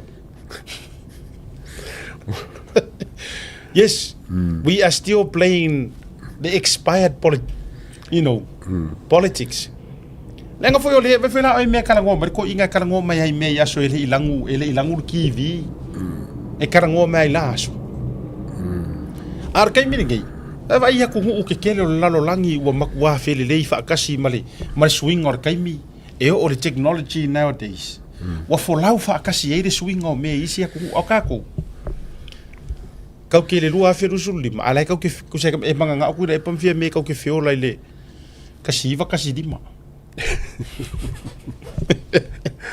ka ko pe a poco pe pelo por kiki ko se Paulo me le wa o i e le va nga le por kiki ya Samoa o le yo no pe pelo ka fa valea a umaro le fa mai se la ngol por kiki mai wa matua i le nga le o ngol por kiki le o i le mai el peru le ya wa silsila olai le fela ta mo fai to so fa ta le nei va nga fa upu fai se or ngi fu va nga fa upu fai so le se sa wa kulua wa makua i wa makua le ya masisi le ai masisi ya o sesi atu walu lo ma fu fa le ya tawa i le fisili fo ile a ina ua stapena la fa ta fu na ina ia soto mama le fisili wale ya ele ya sesi fo ile se ka ula ve inga ele a kuang kanga usol mena le la tava va ya tu ya ile ngoto male watu le la mangoto to ile HRPP ole mses ai ma sesi se ku ma ye la ve le ai sesi ku la ve wana o tangata na ona i totonua ya pe o le ofunga o le ru au fu ile makua ya fi malu le ko ingo ku le pa ya matua le mafaina e toe malu e lui ma ngai ka faso o ngole ka kikira ku le si ko valuaso ko valuaso faile fa ka konga a ke msalo ska foi le mfai ka lo me fa pengi inga ia le valuaso ngi awangi fa pula ia le mele fa longo ki ai fa yor kai mer ka kalo malang pong ma fa maulalo ma sa ir ko fa mai ku malo o sa ir ko fa mai ku lepa ele na mai mal kai mi de anga ko ngabe o kalongo ko ku malo amari ku malo ko fongo kalongo fa ma kare mele fa ku lepa pe ma ka kal fe ngai le finga ngalo le ku malo pele ai a o sa wa fa unga fia se la wa fe ka ia o le ku malo la sa pa lo ka po ia la ku lai mai mo si la fia ele ai ma se guarantee o result o anga suye o anga kangi e fai ta si le mele tu malo ye liu wel to fa pa ia ma to fa ma ele fa pe a e ka ua lo e lo se fu o kangi ngamangu malo umalea now o ai le fa makua o fai fa ko singa le nga ye pa lo karan kengi o ia o inga le nga pala la si yesu ya kuila e pa o fa ko singa fa maungia fa ko singa oi so wala ia me o lo tutupu e fai mapine fa mau e fai mamoli mau o le ma ua tata longo le ni vai ngole viafi e avatu mo auto e makele o fai aku inga ia ko wo ai le fa kaukonga o nga inga ia fa pe solo e fai ar fa kaukonga ile ku e fai ar fa kaukonga ele ko yai fo ngi ko la pela pe o le loka fu o le amare o le mela ile fai ar fongo live renovate o live fa fo ai ele ko e ku ua ngale fo o leva ai le mai valenga wa leva ka penga le ko fa ia sa kama ia kopo o le fai lo kusi fo fe kala i wa leva ka penga ke lo anga fa ko fai ka o le vanga io mai ia fai lo kusi fo ngo fai lo ka ia so e makire o ka fa sofia la o ko inga ia fa kele ngi fai ngo mela o le afo o le fa ka konga but it's a must e ka ko wo ko fa ka ko ma kero fo ku malo ai o yes o le o ma fa ya tu uma ma to evatu mena na tupu mo mo ala akoso fa ka ingai mai o kanga ka uma ia o i fo inga sa i mai ko kele le ataua e ro utal tonunga o ina fei tai tu malo le wole manguia mai isi le il kamaya sula e le fa pe fa ku sakala wole manguia mai inga wale vanga sa i mai le ku nanga fo i o ku malo ki kele ngai le la fa tu ne fa mtalanga e kai inga e kuila e pase ko fa mas ko fa ka e kau feo lolo ma e matua sa o ma feo lolo pe anga fa pe anga o se koru pe fangi ingo fo anga e vai a ora ka ofi umor vai nga fa fai ka ofi mai ku malo ele o nga on kanga ka ofi o nga ka ofi ku sa o ka ofi ele pa ma sa le panga isi ku malo o ko si le afianga no mele kusa ale o mai o ko sa fakalua kulo sa fakalua se o fakika inga le fi avatu ale o mai sa fakalua mai mauro fa ko kanga ku ya marnga ko fa Whakongores. Whakongu mai o ele pā. Ia. Pe tau te le fia ya makala. O rea ka kongu anga mere la kupu. Ioi. Whaafekai ya saku pa ikea. Whaafekai e kōro pūlou. A sia kam sa moe leoi. Ka pau ma lea la kau a sa vāra bua mara soa whau kea. Ai mai se uma o piko ngu ke kele. Ioi. Ka pau le whangor ngofo a pule mara makua fia. Mara mamalu lea la kau a. Whaafekai. Ua lango fast. Leanga anga kako lango moanga fo I kau ke fiu ku yaku e alua ka ko sui fai pule le HRPP e alua le me fa ko me le pam sa le panga mai O le me fa le kang fa ka wa siaka ya o fa ka wa ku malo wa fia ngo fo inga e ku kwa fai pule alu fa longo loko ai ki ele ku malo le nga ko ngwa le la wa ka ko fai se me fo vo le manga I ele ku malo wa ka fai ku malo o fa ko ngola ko sui fai pule Aua leo foi au me valere fai kulepa. Fai kali e le pa ia ma kulepa. Kali kulepa ma le pa. Au kumalo uma wa kau fa kongo la kosui. Aua ngi fa longo se sia kulepa. Ai o fa kau ko ya sole. O le kaimo e kumalo le o kaimo fai puli. A foi le tu fai atuai. Silsila la. O le waka penga. Baila le afianga ma na ia e fai ele ka fsoswangi le. O le fa kau konga. O se kasi lea fo ilele matati o soifu o kangaka. Kaka le usau. E ia isi makua o ainga o pele ma mae o Paulo mga fa malanga mai Amerika, malanga mai ya New Zealand, Australia. O isi o isa la eru waku mamau. O lea la au waku uma e moli mawinga. E le o waku they don't want this drama. Mea ngei le vafa avainga fa upufai. Pau de mea le fioku wai, se I o laku se I o e faa ula, fusi opo pu ele aka, o se makaki au au sia e se sui, e se laku kama whangau. Ai o maa e le kou haku mamao ngā re sāwa vali le awarakele. E le oi ko kongu e whakauko. What a waste of time. Ai le ofa pele mo makarkivi. Awala a kangaka le alu, ka kongu e o lai maka le kivi. La le se senga. Falu faku. Ai wa mafuanga le faku le kau lau o fa mo nga wa ko ka ia. Onga o le loko o fai pule o le pam sa le panga. Fa kongo o le loko ma le fau ku le anga le fai pule le a vai kele le I farea ka fia. Ko. O tau mo mai. E makire o como fai ai a fai fo e ki nga yo ko loko ma fa so. So le langa ki nga me mongi. Ia. Le si ku malo fa la kai msa makau se fa ku la ukala. Kasi le a inga e fa ia a inga e kau si la unga le muenga. A inga kau o a anga. Ia, angor sa onga le ngoa le aku. O le inga kau a anga, o le inga kau le o a anga. E fa kongu mai la kulo wa le fa pe ka e fa kongu mai e se kuila e par ko fa e de kau. Fa kongu mai sa ka le kau le kumaro kau. Lenga yo ke mika lenga o le fa le la kai au riudia. E oi. Ka ke ngofo lo ka loko e mika ai le loko. Ai makua yo ka le mimika. Ile fe koso ai fa pa ukolo loi. Le fe koso ai solo o le ngei sua fa ke le lava ma fa alo longa e fiku fa alo longa. Ai mai ser kamala I or fa fiku. Kui male li fango. Ku loule makua mo po masuafa.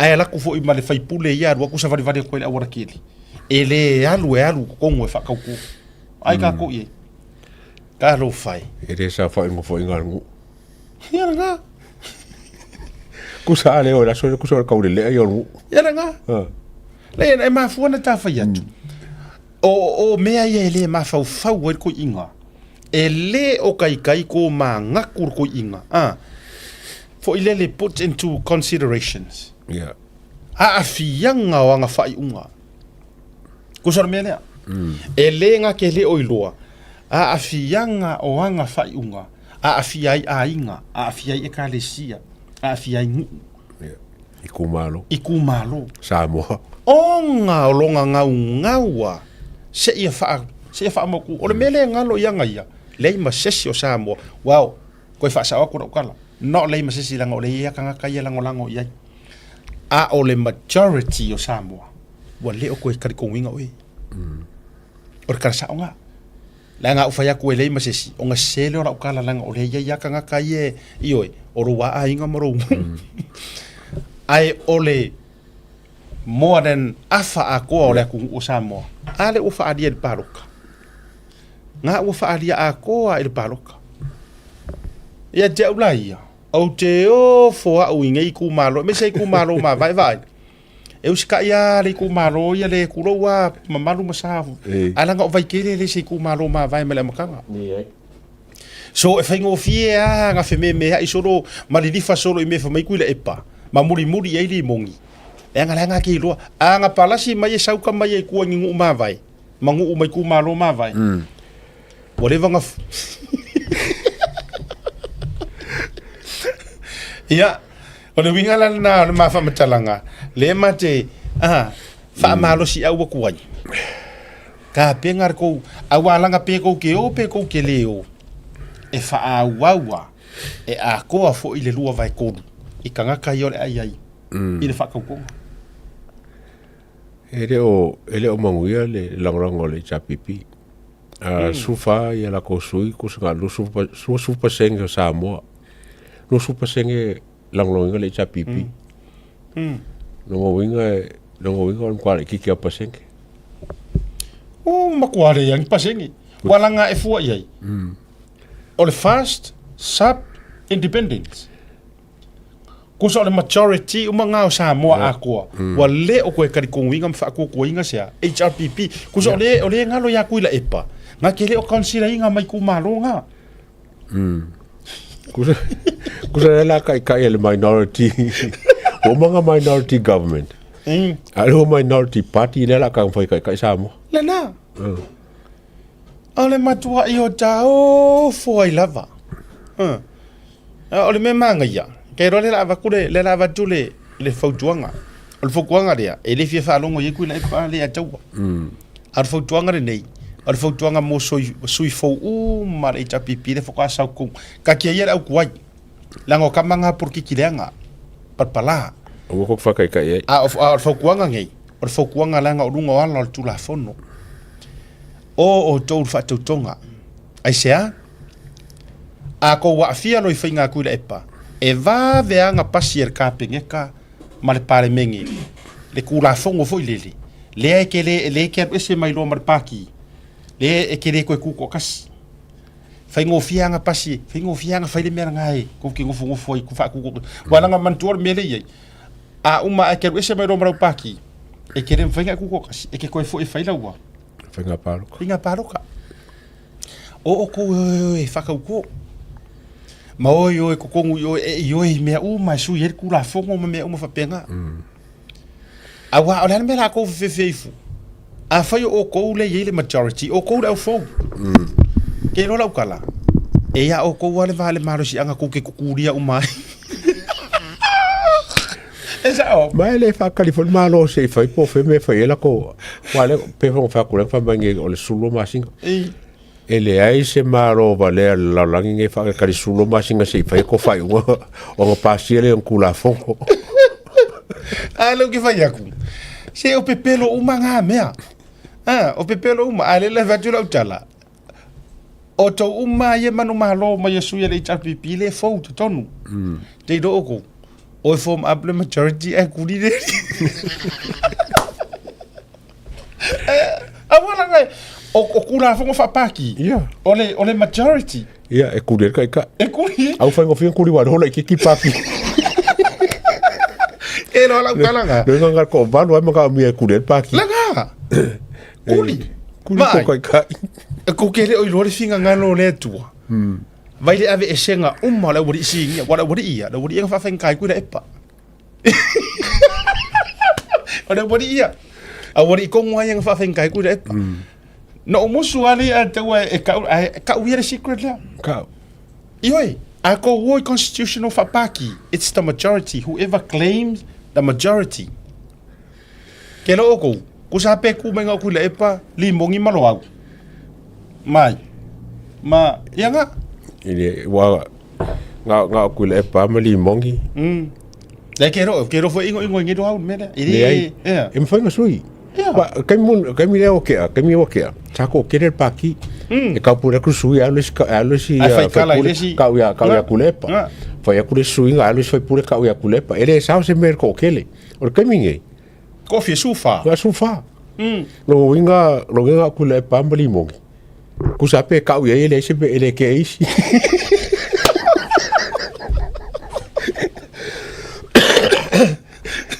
Lei, esau. E ku sa pe no ku le epa ele ke ele uri pe no ku le epa la ko na. Yo, o tou le fo watu. O tou le fo watu. A fa fe fe fo yo ko wa kala le la fa fe vai. Ka uska ka i mai o le le who cares? Tu lo. Save the party. Don't worry about the prison. Ni o upunga markala. Se fe le pa ki se fe o ko ngofoa. O kuila e pa ma fia me. Tu lo. Ele o se tala e vane ai. Ele o koe mera ile au vaenga ia ngi future o le la porkiki wo. Uma aikia, uma me uma. There is no tomorrow, there is no future anymore. Neng me fo. The biggest question is, oe le whakoa e sao mai. What's your purpose? O le alo wha moe moenga ngai ke sao i kokong. A whai o e kilo se wha moe moenga umi. Le lei. Mo oe lava ia mare hakungu u. Do the right thing now. Ai makere i o marolonga. O va ai kungu o kangi kala mai a. Kan kala maris kamiki kan o kere fia ngo ule mana o ro tere sa utala. Ai langa o share soro le au fast. I lunga o le a. O se kai mea laga ke lana me swipe scroll up o so mai me i luma a. Tam tala ya la le stamp peselna. Ma tau mo fai to lau le leo kuila epa fa me wakako fa ngalo. Ko so o sinapi le ngo le kampesera. O aula ngai ki lo le me ngo populi. Po fesilia ku ro ko ro fa foi. Ku no ware ato. Ora le se maliu, pe se mori mau se maliu. Fa ku me le ka fai e ka miki pesele Ya tauia se fe le o manatu. Mo ma fo fonga fatu ai sau pese mana ia wa te rolo wa tu te nana wa ia le ia ma se felele e fa ia sau mori mauli pole ale tu langa ia ile a o lo tau sau fua e te tau malingi mai o noi mata ma tau to lau mai le lalo langi o Samoa fa si mato matu atu te le te oi ne ale winga la ta famtala a e lai loa le vanga mangingo nga mea e vanga mangingo malama Paula ukali ko inga mea ia. Alo e fai tau le leile tusipa ia. Alo e fai kau le lei i pero feka nga leu sikakai. Makai kai nga leu sikakai. Fai kau le lei le kaimi nga koe karosanga koe ko lau lumba o le akua mea nga fai. E iai nga kadia. E iai nga furikua iai le atua. Ia. Alo e fai kau le lei nga e malama ila ia ile mea lea. Ele ai masesi o nga faalea o nga inga se kau kua kele mangi mea nga fai kuila epa. Nobody. O le mea fo ile kupu le kaimire ngei. O lea kako ke faasoa lava. O nga o le mea ua fiu wai e kuli kulou eru ese, sorry. Faasao kula ukala. Ua fiu wai e fako eru ese marango fua le kaimi nga fai inga ai. E le fi eru ese. Le fo ua koe fai inga fo ile kaimire ngei. O lea lava e kau mawhai e fai ngianga me kokia. O le ale wingo le namea. ele a mai ala ma koe kau o se kai befo ile le ko ke kau koe au kala mai ai fua me nga fai e siku ia inga manga me no ele o kala ngongi si nga me ma o ke lo si dia ku me ale ma o ke lo ngai fasi me ngai ke lo ei oi ese ofisa fai inga le ofisa ese ngo fo fai inga mo ka ya la de maria ko ngo fai su inga ofisa le su ya ko ngo ofisa si me wai o le ango fonga le fai inga le no fo le official palmia ko renovate ako le na tonu spray ma e la tala foi e tele swing ole a fai mamantua o sunga la aulia mali to tanga ta mata u tele le tu fa mo le tu kasi foi le me wa como fai au nga le tu i ele se e ka peneta makua ko e vai sau uma ofisangi nga mongia fa mamaro ofisa fa mal poko kapeleka fa mo poko pa minskanga ye makua ko e liling ye le swa u fa unga kakalo ye kuli ese fainga fa ke volo wangi mea makanga ia wali no pe kasi le me le wangi mea makanga ko kupu ko ngola ofisa ia toli ia o la le ori fo ie ko kupu mai me langa de ka fa ko de iskampesere ka kankangi mai anga kere mara malama de kere o me la anga kere o mara malama ia le tati fa yetu la ditala te sile vaenga o te tau e fa tau nu nei matua ko kuli fa fo ki a poro ma ke mongi ma nganga fa la velavi le ai mam o kesi sui kesi sui kesi sui uma me uma fa kaus ko kesi ave se nga kesi manga me po hangi me nga ko kupu nga kesi ma iyo ki lia uma ese nga me fa kau ka vale ka sa ka befo ko ka fo iyo tasi me a alu loi to tonu le no fa inga fo palmia fo ana ka peneta maanga mingiska fo atoa mare ofisa fo uma CEO ma kan ka fainga ruenga ai vai le manga ia me fo uma ai se ma fo angor ma dala e fa vai mai fionga le tua ele ao nga se swa u fo i se fangu pa u koi a fai o le vanga fa u fai e kaula mua o nga kokongu e maka e fai u fo i e swa fa le tua fa tua i le tua sa mo u kasi o anga la nga fa kua o le makua kaula mua fa kerisi angoi me uma ka ko fai sa o dala le sa o le yes a faia o le ngor vanga fa u fai fa kua i le tua sa mo u tasi kasi la le me ka ke faia lau sunga la u le mali toa ke le isi poa uma mangisi vaenga i komiki maisi me komiki fa pale menge komiki su ma nga yer fa ngalo ia yo ofenga ruenga kofi le tua ba inga isi ko inga malolo malo ai awange i konga songa ku fa winga la nga i fo isi ko inga e pe fa ku le perle makua i veti le lei iyo ko i fai le lei le so suenga la nga yo fo ide fa pe o kanga ka uma fo inga nga fa ku ile ko sa mo ukas man yere na mai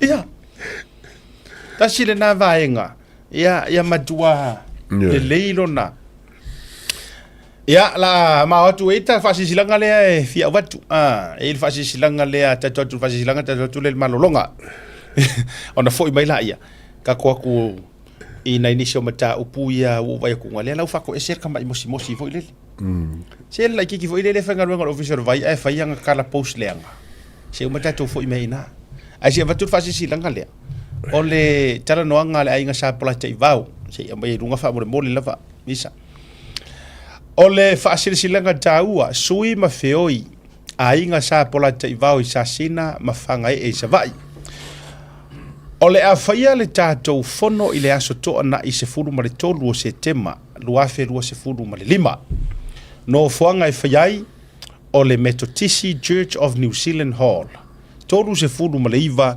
Gauma Road Papa Toetoe Aukilani Sainia e Reverend John Polateivao Palala Reverend Tovia Polateivao Aumua Polateivao Setima Court pola te ivao finau lolonga Yosua, pola te ivao matanga lo Keni.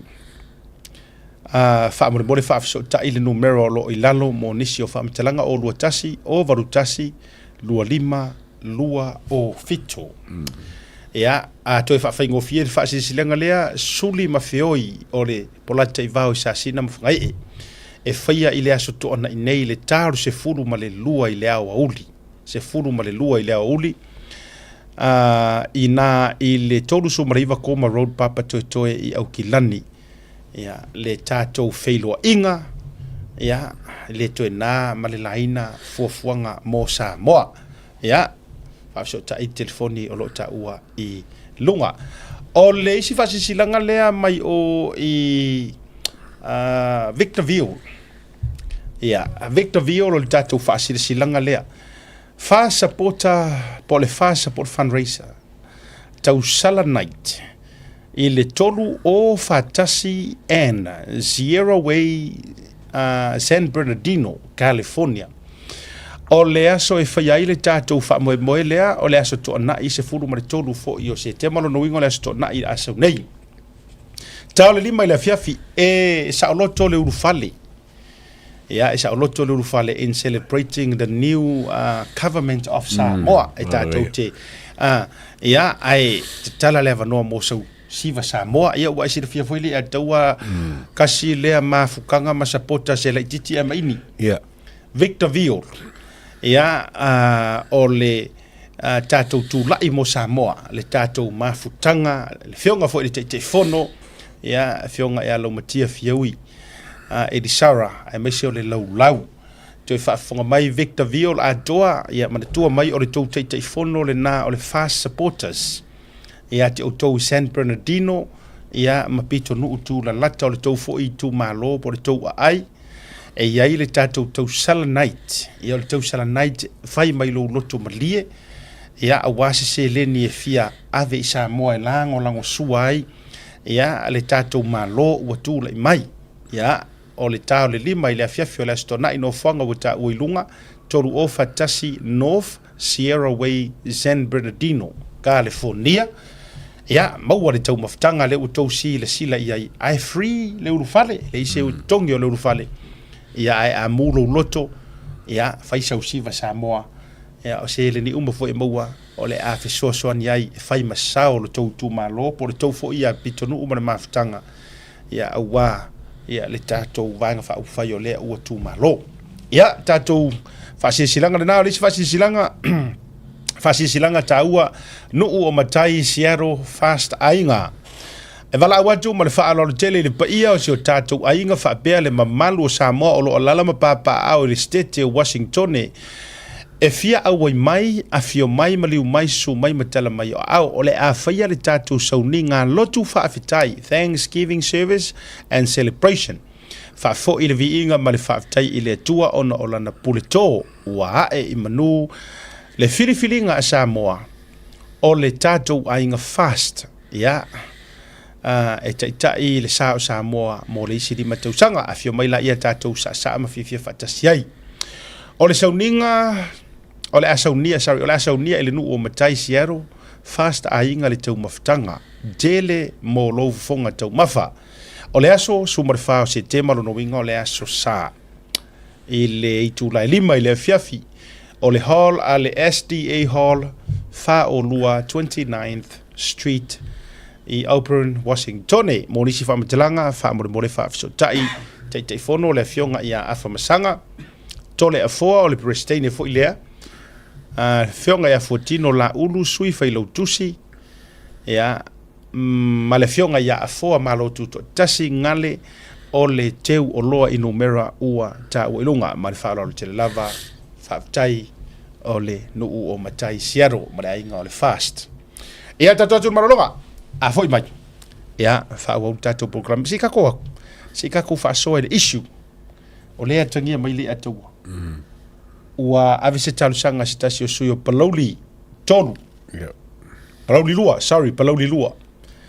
E na ia talusanga ina le whamasinonga e toe whai taunga. A o sui nei. E tuto atas sa resitalai. a o lea ua i le fast o lea kakou faasoa ai pe a foʻi mai i le marolonga. SMI.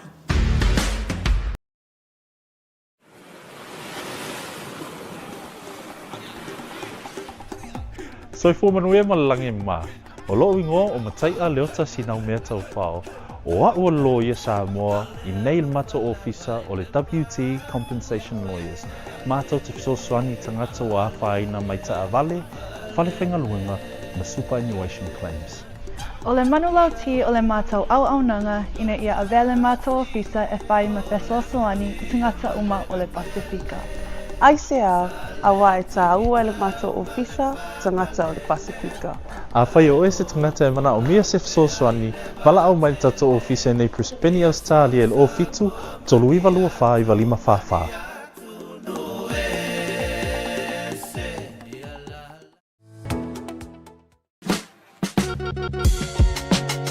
There is no better way to support the 685 than to buy locally sourced goods. Here at Tasi Market, owned and operated by Samoans for the Pacific. Affordable funeral services. Whalemaliu, a tamawhanau Samoa, tonga i Okilani New Zealand nei, o oe malo aiwa. Affordable funerals, o le tani mo te miti ngā, o le maliu maleoti. Miri mai loa, o lua tasi, valu o noiva, valu tasi o, mātou te o atu i lau maota e tala noa. A wase tau whaamama a venga, mo to e saunga, o le pele a te oe. Whakasau tai noa matangi a mosa, i le mō pai o lua tasi, valu o noiva, valu tasi o. Po le Facebook, Affordable Funeral Services. O le lau mua bua, pusa maliu teu wina, i mamanu Pasifika. Whapea so seata o designs. E atangi ai lo la tau soifua matang o fie, ma le la le lei, au le lei. Afisota i loa, matangi a mosa i le olu a tasi, malu o noiva, malu tasi o. Affordable Funeral Services tautua mo oe, ma ainga uma i New Zealand nei.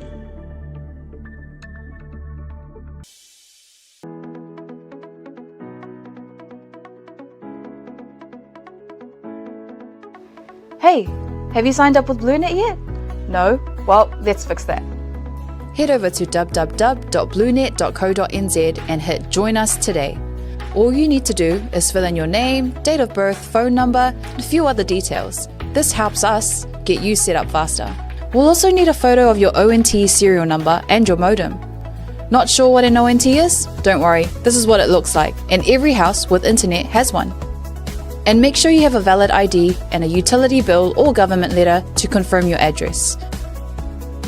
When you join BlueNet, you're not just getting fast, stable internet. You're also supporting shows like Tautaiae, Breaking Waves, and Sports Salanoa. Your BlueNet subscription helps us bring you more content. If you sign up this month, you get $10 off your first 3 months. If you have any questions, call 0800 258 638. Join BlueNet today. What's up guys, Lupe Soaila Auli, Joseph Parker here in beautiful Samoa. Make sure you tune in to Taimi o le watile ua se fulu ma le lua minuta wa te ainei le itu la e ono i le tautua whaua wa le Blue Wave TV ma le porokalame o le tautaiai ma le sunga a Godfather ni vanga. Wakau se edi ka plan o le whakaukonga ri ka ki ori au wakau ngalo ia o le whakaukonga ri ia. Whakua kakau se edi ka karangoanga de ka ticket ma kamaranga i saba. Oi ka ki o, ia mene o mo whakau ka ticket. A whaino ki whakau wakau too excited fo i lele a le ngalo ia o le haru commission. O mauro lau ticket a makaronga e kamimika ma mea. E oi, o lea wa tata mai o le wha. Mo o tau o misia le tato breaking news le amatanga, yes, wa au mai le maa le lenga, o le aso lua o le vai aso fau, aso se fulu ma le ono. Ia, o le aso lea le wa atofa, mo le unua i tau wa fianga, o le pā le mene lona se fulu mo le valu o le Samoa ma o le ata fo ile na o le whaatautonga o le aso fo ile e le to ia inisi aso e ese mai lono winga nga o nga waku e kukongu para la sidi mo kama i runga kuspa ia wa fa pe ngafo nga fo isi e whaonga kuspa isi e whaonga okay fia aka kai mira aka ko el pare mia fifiria e vole se va ingar ko ingo stui o au la uri al mali toa fakari nga eri fa mangi eri swafonga nga o mai ko fa pe mai ro ma la uri nga ya o la uri e ko fa la mai ro e ko fa la vela mai lo usa va dia ku ya ni ai fa uma per kau konga fa uma per kau konga pero le fue le moka si fa more ave ko ina ale mela le mana ya si I cannot wait till ngi pa ya inga fela fo inga ko mangkola wa upu nei na o te mai tai pa mia le lau pa me la uli la kala la fai la vio mal fon vetalai e moria tu fa malo Oi, for the first time le ataua ole a o tuli mata nga wina pe tuli mata ina le la unga fa ka pou ala ko inga stui ye wa ka wa nga wa le nga fai mangku e e tu ngai lungar ko inga wala nga mangku orang la unga le e nga ke fa fe kai ai loa me foi wa ko nga io ke roi o i ole amatua umiani al to u se fa nasa la unga fai da sole la bo fionga de fong de lai mo ta va nga mo te fa malo atu lo pare mai wa au pa la fa mo fa malo te fa malo atu lo pare mai le fa ngo fiere to seino malo ai fa tai le tua o le wa se e mai lo sa ma o siria tu foi o ilesa ye mum amo ke veku e avaku hanga mea makongia kwa msinga meku kongia kwa meku o siria tu foi lea e lo lesa ye mumua ai o yo lea e a fa taile tu o pale mai ia pai mo fa kai su par mia la o fionga le fo vitalai e fia fa ga tonu se fa mitalanga e le fainga malo butule mai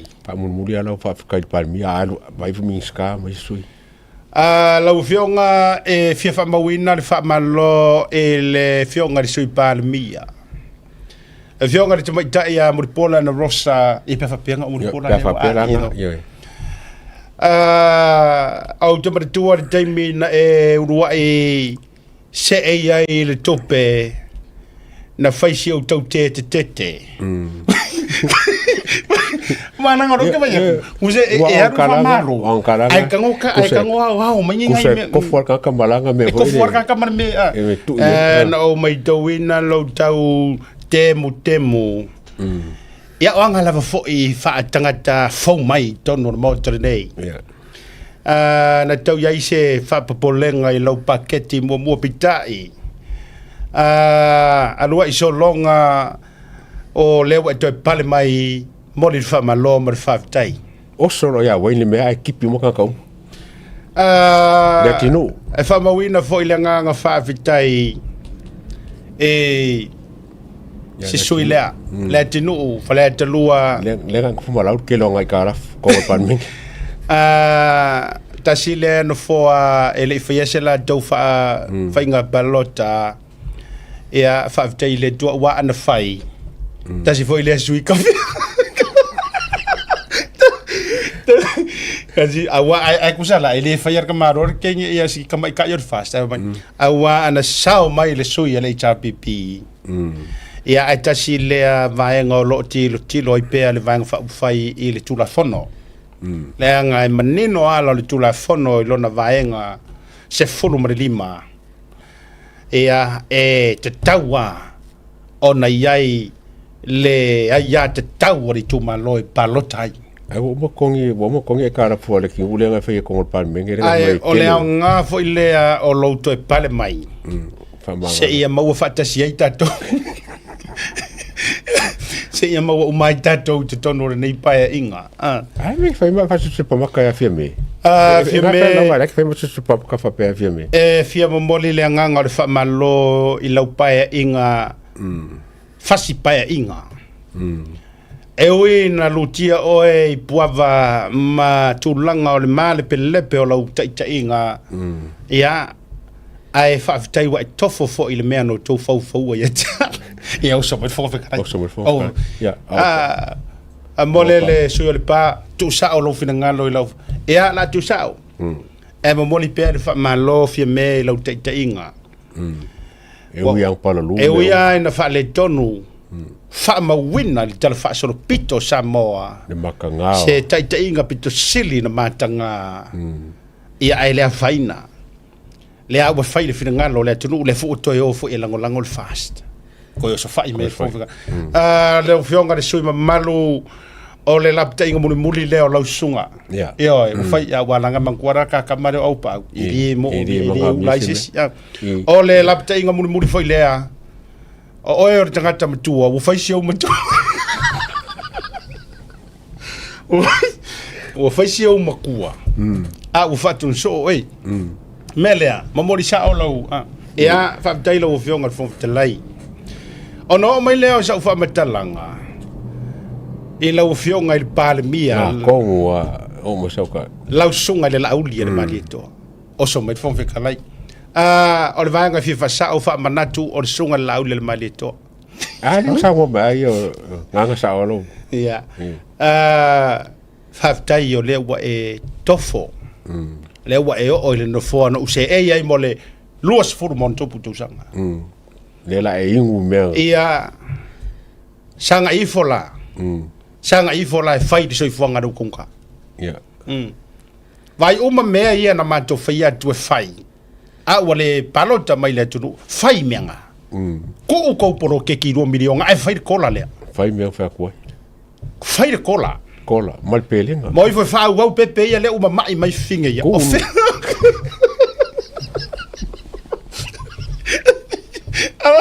Awa mo kingo. Ni anga we mo kingo. Ku se uma a ver fa manguia. Ai ko wako me. Ai ko fai mar kamalo. To o le na 2 miliona. Wa si wa fa penga mer ko inga. To o le na 2 miliona. Ai uma me ia na polo misil e ta pipi. Fai kola. O le kola. Pelenga. Supa. Pepe. Sing musila. Wa me manga. Awa ke no me na ngo fa ya kule melia. O le ala o ke lo ka kai bolu ku fo di pepe. Ele ka wilo le me o le pepe le u fa u kai mingi. Ele se look for la wa i pepe. Fa tu le ala wa tele wa carry na maitanga. Wa kere nga ko ma singa la wa. Kan ko wa le. Kan ko wa fa lo banga le wo o ga ko kere. Kero oi. A ma fainga ko we faingi su. O e su de di do.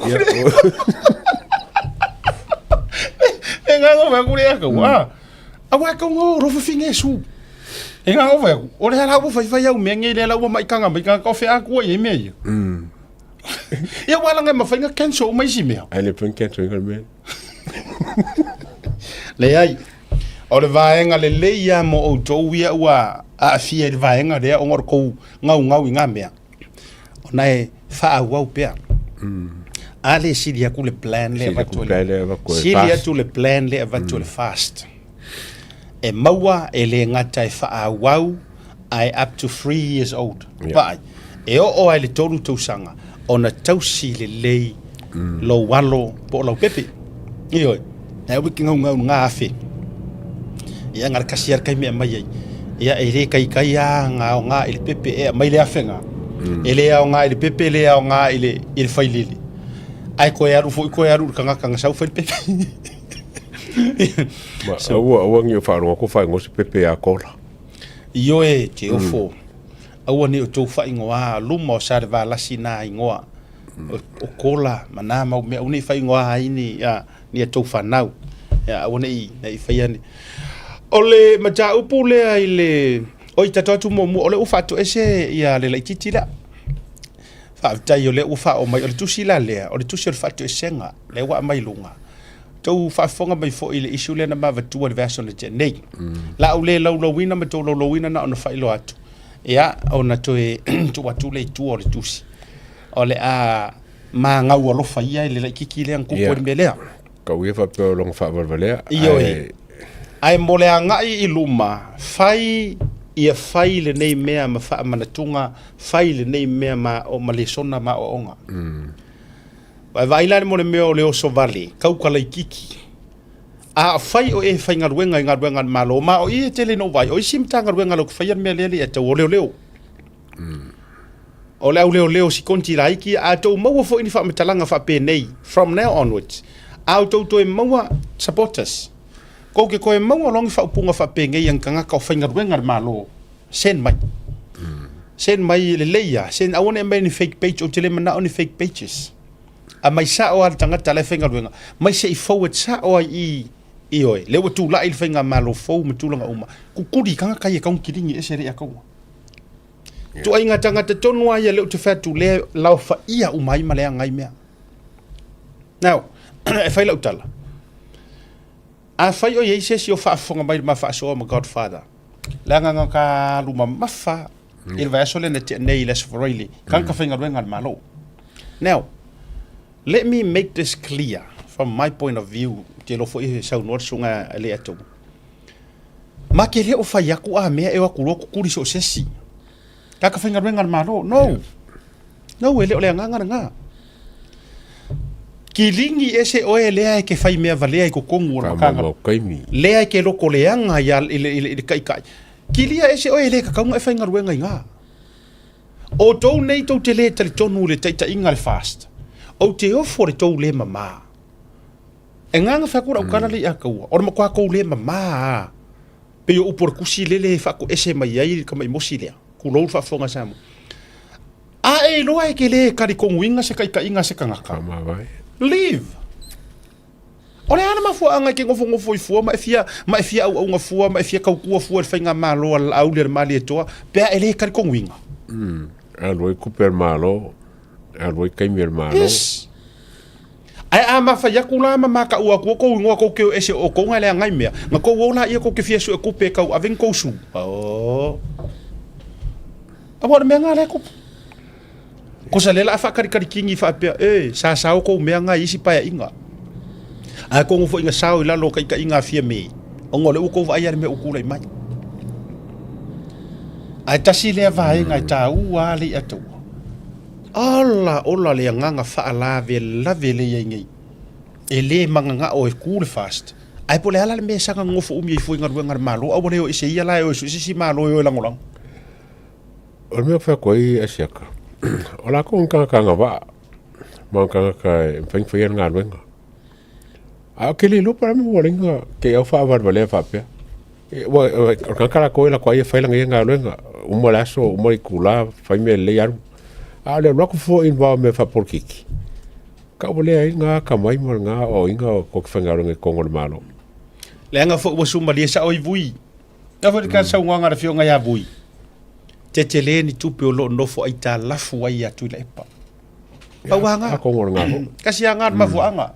Wa fo ilanga lai ki nga e musu ngor fale la ngofo yo fangwa la ngofo la se ki wo loan nga vilia ko inga o nga loan fo nga ile ifa pe nga yengi makwa process sao se la kara kausa ya la inga sau piko mai iluma ya kasi le va nga tarsanga tu ele uma le amakarol pa inga ngi ka ke ku ia fa nga malo ia sila va nga le va ai uma ka fa nga ruenga malo le currency uma la fa pe la kolong mangofo nga su uma la va nga le makua I o kika masu e soe uma.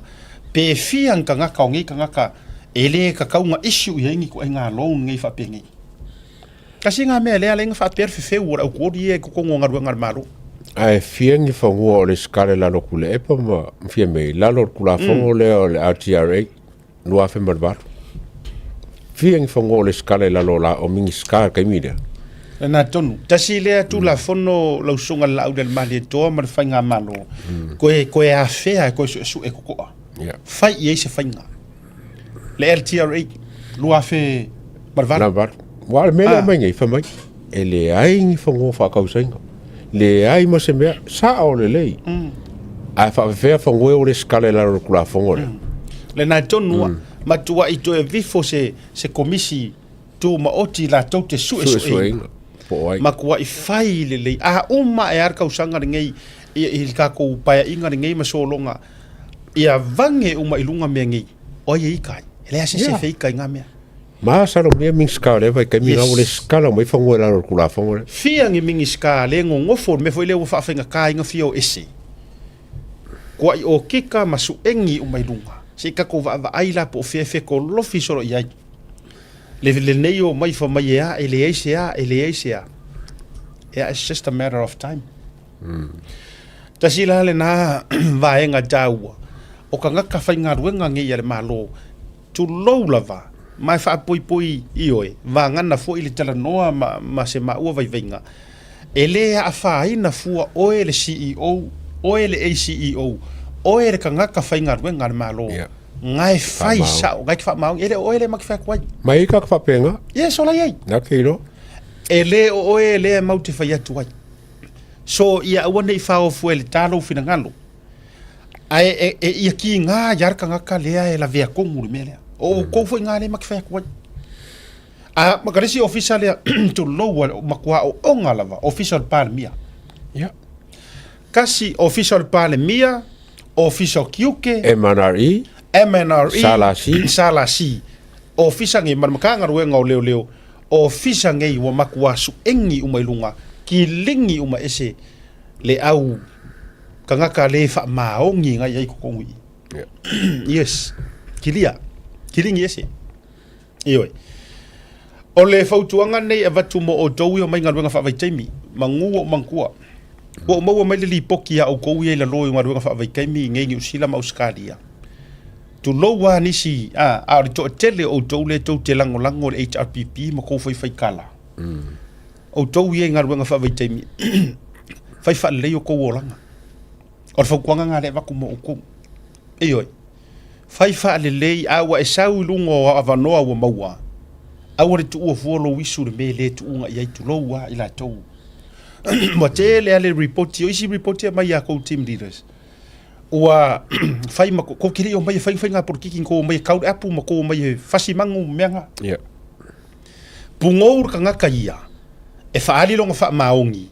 onga ole avangoa ua maua pe mo seru manga i o maro ko ru maro fanga ai ua sauro nga onga ere okula e panko o mai nga fa kai mi tuno ole fanga inga mare ko nga maro lu le nga ko mai ele okula po ia le fai nga malo kula mai po foi par mia kula mai olai o ava ngo kusa anga fa apenga o kuila epa fa fonga mai o tou ia nga fa ve kai mi wale wale nga ngo po sar kai mi fa longo le me o ku karinga kulong anga o kuila epa nga lain ko wo mai ele o mai fiki ele o mai konga ele o mai Vanuatu ele o mai Kiripaki marar konga msoromonga onga nga o Samoa o kuila epa o ko mo ai o nga loa mamalo vale solo ila loi me ia inga ruenga fa vai kaimi ake ile o ko foi kala fu ele fai nga malo fast ma arka u arka mi ngi fai mai li poki o ko ia le la va tu tala la no o proclame fo ngi o proclame ngi ko ve o ko Samoa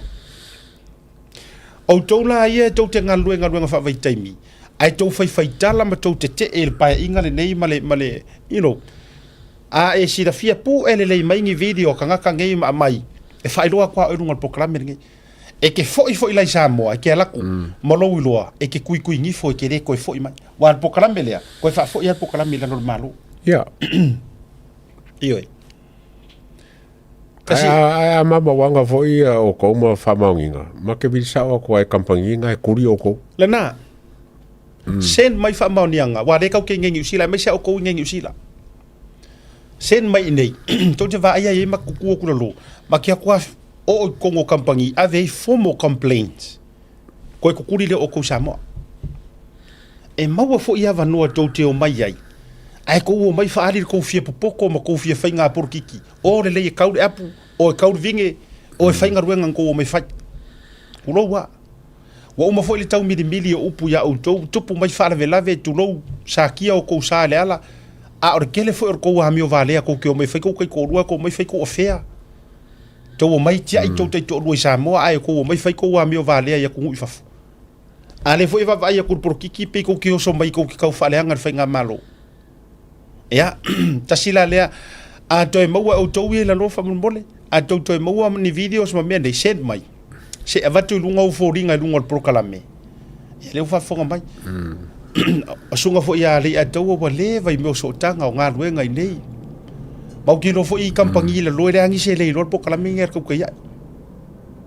Se ronga fenga le fa ye oto na na aru le te toi ni fo Samoa. E o mai malo vale ia me te sau fai nei ia fai nga HRPP mau fai nga fast. Ka siar me nga isa wai. Sau so elu manga I ro ai. Ngo le ulu mo. So e keren kupe ave Samoa. Na a hotel le li poti Godfather wa mai.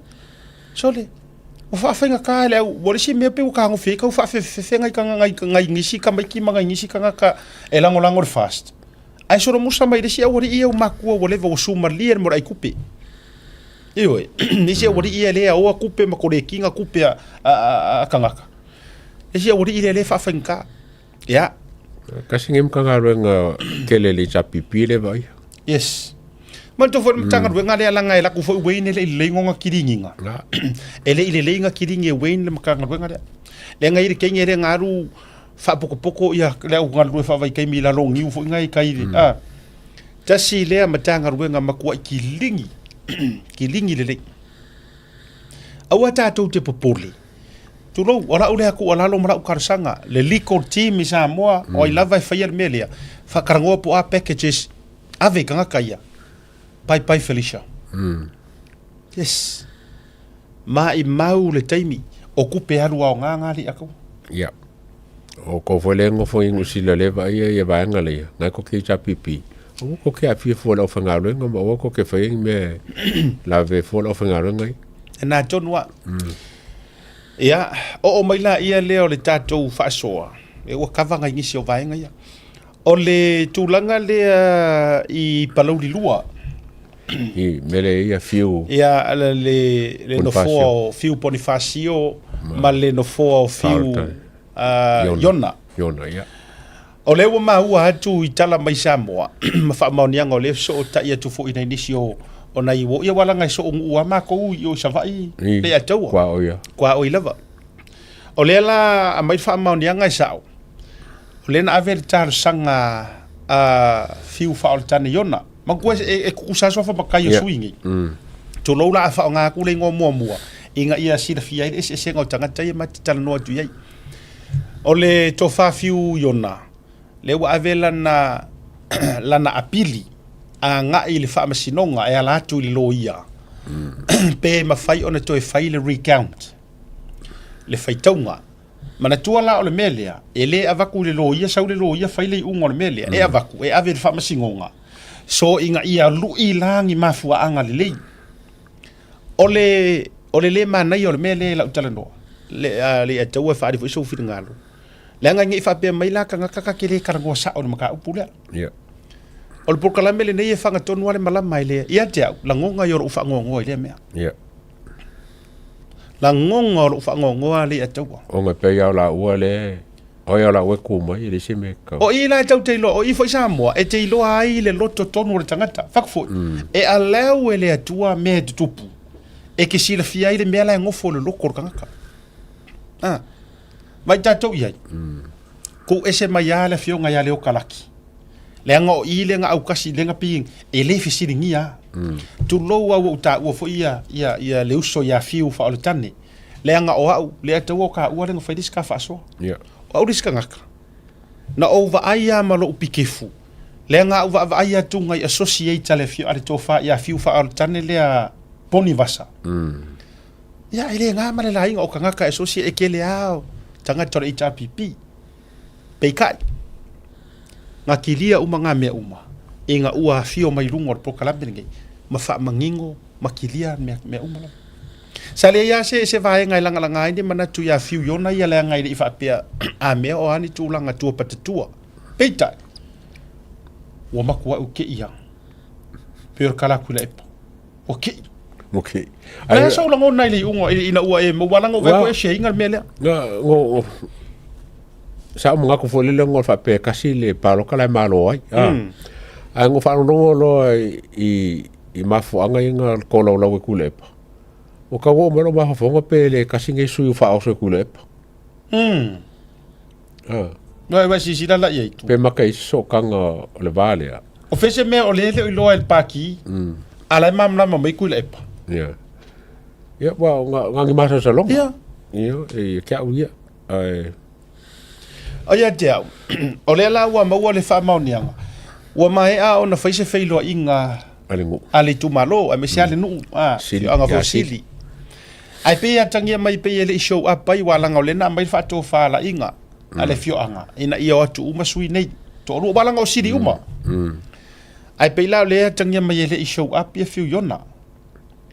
O le la ua uma na mai foi ia se whato whala inga, tu lo foi ia suafa ia me se foi, ya ole suor tangaloa ya ngata ilea ya o sam tonai ya sa fune me taulo niu ole wo mana mai le fato fala inga ina ia toe ave tua ioe ina ia toe ave tua le fil ngaro garu ya le nga ko ngulava ya one ia ni va henga fa pe fo langa e tu lo lava sole se o kai ka sole ele ele fa sa mo sa o ele au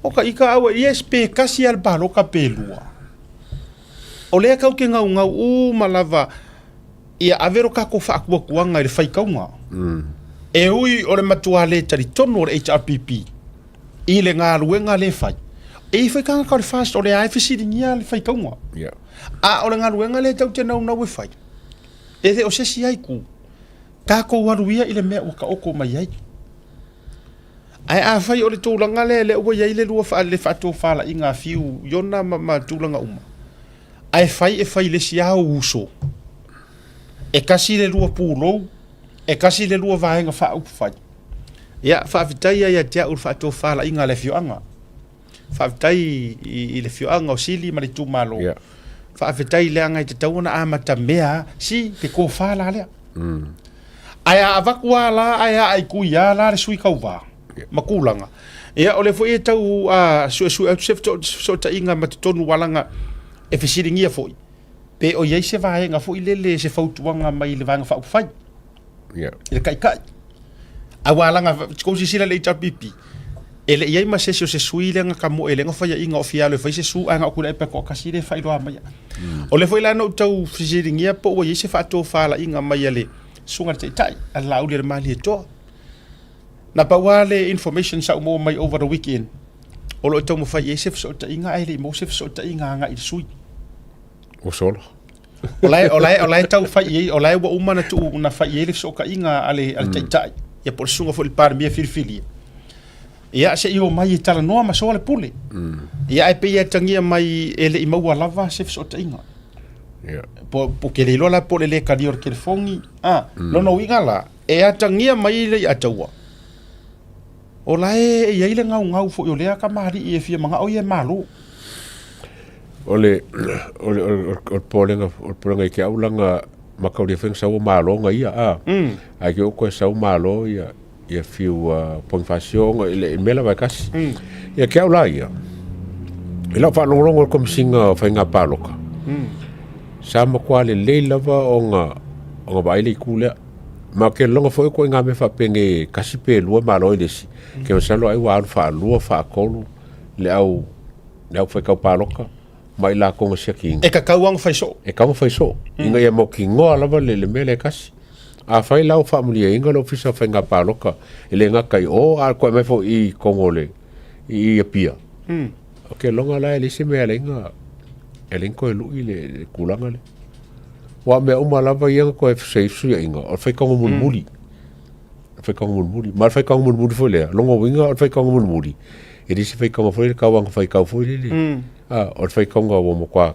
fai kau au ile le inga ia mo kingo ai mo ser kasi le siti o ke longa le fa kamala le officer fai nga paro kamala fai kau ngole o mele ma ke longa esa o el fa ko fa ringa fo pole ko fa ya sili ka kielem ka up fa ka ko sui wo le lo winga na o fai ta yo ma ta upu fa pe nei e ma ale yo nei to inga ma ta upu e sa o sa malo a mana tu mai la o le o ke fa manga kupia e le fo ya la o me le sa kupu fo ile lai ku malo mo mana tu le ya tawa le nga makua i maakia kia nga mafuango inga resi le ku malo le palau le lua le pa inga kengi le nga sa ufia vai pe ngausia le pouku ko malo si or ko fa ya kia di unga sa yai ai sau le unga e kau fao ma yai le oka ma le sunga papa ya la udu e umar fai tonga mua le sofraile la sidi la udu ai mo e alo le fai kaunga fo ile le pe or fainga le wa yai e fa tali ia palo ta fa bitoa ai zaunga o sili ai le oka lai mo mau mai palo la tala le fai le fa tu stal o le so it's no surprise ko inga me fa pe ale na tupu fo ia manu le lewa le tupu ia manu le lewa tu lo wa le tofari ile tu la fale nga uma mai le palo ka ila fale e malo mau le lewa ai uma engar fai kaunga palo ka fa piko o malo ma o papo fa penga fo I fia sa fa kalua e uma mai sa fa kalua lai malo so it's a normal thing pe ke malo ile kasi pe ke malo ile lua pe ke malo ile alavar ko inga malo e kau ke malo malama e swing o me fa pia ai mana tua mai la na umar fa inga palo ter fa tonga mua o lai sili fa ola kange ia yona ile lua so ele hela ya haula a yese va henga fo ile it's just pe ma fa ngok va ku so le misia ia o le sila va henga tate musu ye o te tele wala nga fa ye ko ka so suenga ia o le sila va henga e fa nga ka kelenga ko e ma wo se ka lela o fa tu moni ala lo tole nei fa nga ka ya ko fa ka nga le ma po le tu la ngol ai wa fia so ye wo mo e ai le fa nga palo wa fia so longa lua ia o ke le ka fa ya ku wala nga o por kala me fa ilo me sa o me manino e ir ko fingeo o le uso ya yona e fa nga ruenga o fiso fa nga paro ya o le silanga ya wa vai la ye le silanga fa keke o fa keke nga la nga e ir ko fingeo fa o fiu yona e fa nga ruenga o fiso fa nga paro so o fa keke nga la o ia mea mua wa leva nga uma le fainga le nga mo ia mai me uma ale uma nga ale la ko lu ifa pe ko fi fai ka ko kula wo siri ia a ko fai ku ngena le fai ka nga ai sa nga lo la wo siri ko ia fiu yonga fi siri lo la yon come down lo la yon fa siri le nga su enga o ise si o la u yengi so kanga ko ngi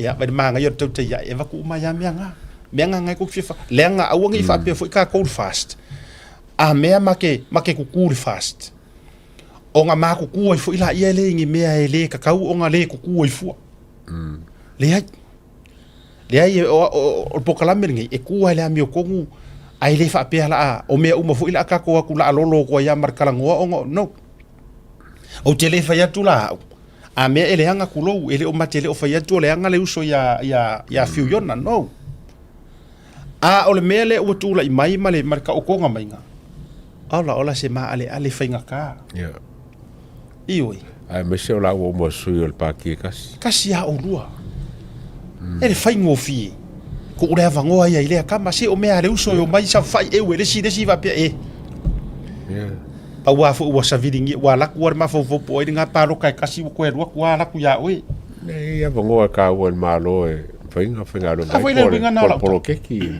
la yele polo keki ke le mea nga ye fa ka le si mo ka e te lua tala vo uma kasi nga vaenga e ke lua kala vo uma e ke lua nga va ai avela va ngoi le sikama ele nama le laina fa fiu fa o tane yo nor ka fa pisingisi ioi ai ole vaenga na ole ma ole na take ya pasi finangalo fo le sunga ya godfather ya ku sai maka upule mo tatou ina ai I palauli fo ile lua ya ile na vaenga ya o le ale sika maka upu le atu o ve ko li wo mani ma o mari kam ka upu wa na wa mautino le asol fa tautonga ya wani si vaenga e ke longa ya o le o le tusi. O vai e tunga, oka se palaka lafa. O le kusilenga, kusfakoes. Le ai, ale to e vai e tangata le e sua fa ia pita me mea. Po o pita pe taia. O to e vai e tunga. Oka se ke vai le ata wo fai ka iro foi per fai ka uma Constitution of Samoa. Ota sana faasea i le whainga o le tāporo kalame a le tautaia. Oi, karo whai. O le mea maali e le nei tu ai ngata. O ila wa o whai atu moni ai o te leiloa po se lo ia ata mai po se tu ai ngā lo ia vai tele. Se lo ia? Ia ka ilo ia wau kere maasangi ia o ka umea ka lo ia o tele. E whaisang pokalam? Le ai. E le ai nofo inu kofe ai ile manukau ai peo no whantua kera ngai kofe ile manukau. Ai le sau i kakarua ia. Le wa te tala atu le vanoa. Sau. Le la wa te tala atu le vanoa a te le la so fatu. A fio mai. Ma e loe te ata mai. You are welcome te saulunga te te ia. Pasi atu le lui le nei a pira pe taia pe awhi olo na ingolea. Pira pe taia o pira me mea. No, not ma mea. E se a ma mea, e se me mea. So, e whawhongwale ke maka lafi kua pokalami nei. So, you're welcome to come on this table. Sama mai le history of successful court cases. Le nā tonua. Sama mangi history o lau whaasaralonga mangi au mea mwhenga whai. Whamai, o le tala tau whaaleanga, o le matua tau whaaleanga, a le no whai atu. Tasi la lea tangata na fisosoani i le to i lalo le HRPP. Awa anga ngu e le kaukala. A ko ngwe lo fangi e kau whaupopongi sikang kapalo. O le lo ia la le ka ngoe. Kaka kongwale. E maga ia kasu e pe whingang keising le lei ngai ngusila po. Mea la ka whao wale orko. O le atava nea la i runga la tu la masu esu e ngana ia. Walanga, o le mea le ino o wofo. Ia ona o lunga o le mea o le tala nua wha susu le HRPP tu lo wale. O le mea le ino o fia ata. Ua o nofo question uma tato sponsors. Question uma whamai le fia. Ai whamai. Ole porkalame le nei o me fa nga dunga o haula wo no fo nei ma ulo mo haulu o fa pelo o loto le weekend longo winga ole fa mai ole professional yo porkalame a HRPP ataka supporters le HRPP venga lo ile anga le a foi lo te fa tu lo winga tasi le tangata a fa longo ku nga e pala vale le fa finge vai pi o le ai fa mai manga professional tato vai la tato ia ai pe ia tangata no novo e ngongo fo mar ko fingo limongi ele ki o ala e no fo mar to fingo limoni o tato va ai tato ia ta lo fa ngongo le si fefele o le si kolonge le limongi o nga fa kwa limongi alu e sa o fa nga fa ala pisi mai limoni le to nga tangata ya si nga ia chapi pia o nga mai a foi le ma nga ia ngela ya oi le nga le to fa tu ai la utala ia o le a fai le su nga de le mo oi po ani au record whaalo ia matulanga uma. Leanga ua e taulanga langa maa e tau whaaleanga ma e moro silfia alo e fisili sei o sua maua ele e veni talu na whasara laulunga. Go and ask that for yourself. Go and ask SMI. I le au whainga o le revenue wala tau ua maua ever since no mai lunga prokalame le nei. Alo fisili le lei mawhai lau assignments. O vai loto fatu e le loto leanga uma tangata. E le loto leanga uma pei o lau sunga. Matua leanga te le lo loto. O le lui le la vatu. Te loa le mana ia. A wau ke loa aku uia a ave a saungi. E siri sa deo so mai a ka ua ea. Manga ia nga. Siri sa sao i. Sau momo ia ma ua. E te li tai e o le to inga levo ma le fola le ia sauni. Ia. Ma mai le rating o lau lo sau mo i a wau te loa a sau nei i sau fai mai marsunga lo ia sauni i mama ia te loa e una lua te ua e tangi runga porkalame ala e le ko fa ngal ka lo yo la vaka ia ele mo mia sauni runga i su mai tatu fa soa su mai lai sau e mai lo fina ngalo matulanga malava ia ai langa o le fingata o le whainga tā, ua whaalau whaia lau tala noa ona o limongi o siau para in loa tā lo whai. Ka lo whai. Ma i maua tā lo whai le nei sau kolo ia ai umaiere tangata ai sa moa le ua le me tala noa iai. Ai ke lo e a mama wale inkia ngai ke whainga runga i kau whain kuli o manga ngā runga. E tele la awhai lau whatuai. E tele la a fianga. Ma tua o lele ata vanea ma le ua fa mau umana tu singa ma me uma. Se eva tu le tu langa o le loa society nei. I nei ni usila. Po sa ngalwenga le kaumfai. Po se mea tala feaunga nei mea. Po se mea tala feaunga le tu langa o ana me ie fa sang. Mano foi tau fa leanga i tangata o longa manga onga. Aunga ko yongi se fa kaure e vengi. Aunga ko yongi se ko fa kau ile. Ta fio lai pe ana vai le siri ese o le alofa o le tua. Paura na mea fa kari ele ura lea. Se kule ta pipi. Nga va ai le fa sanga nga ile e vengi. Fa sanga nga i. E fa fonga mai le pulisili o le e vengi. Ma me se foi le SMI. Ma uto uma company e a nga makua fa sanga le ula le ngai fa sa kauro oku pe anga sau le ungor fa nga palo kar ngai e kaula ulo nga manga onga ngai ka to va ai to ye kwa ngalo ka ko nga fa lo ye fo le o ka ki fa lo so ipa ka o kai kwa ngalo le ula le fa ka lang ka ko nga sa fa o io se loi lana fo wa tu lo wa tu ili moni va matu ko e po fia la fia o fia e longo winga e hu no se le lope fa pe ya lopo fa eli mongi e re fa ya me ya la fa ko figa kia yo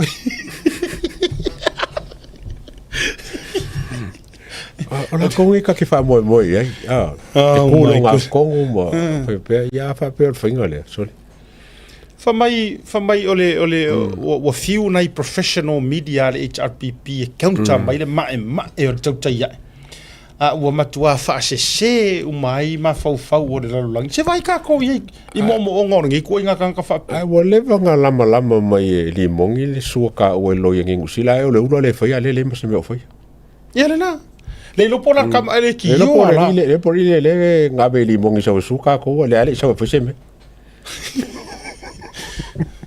ya zua ringa le haru viu ko vai o le mol po ingun kofi no o tele o fa ya tu o se si tu pa pe o fa fif ke no ke fa wa ile mol so vai ai so walu tan no ai o te fia so kama yo lo karu sa o ka fai sa o lu mo maka kilo le mai o le ale me ke loko le anga ai mai fu lo wisu e ka wa fia i mako sponsors o yengi au kupe fia se la wa fe wa lo ni fa ka wa wa mawai ia income sale ale e vai ta do ye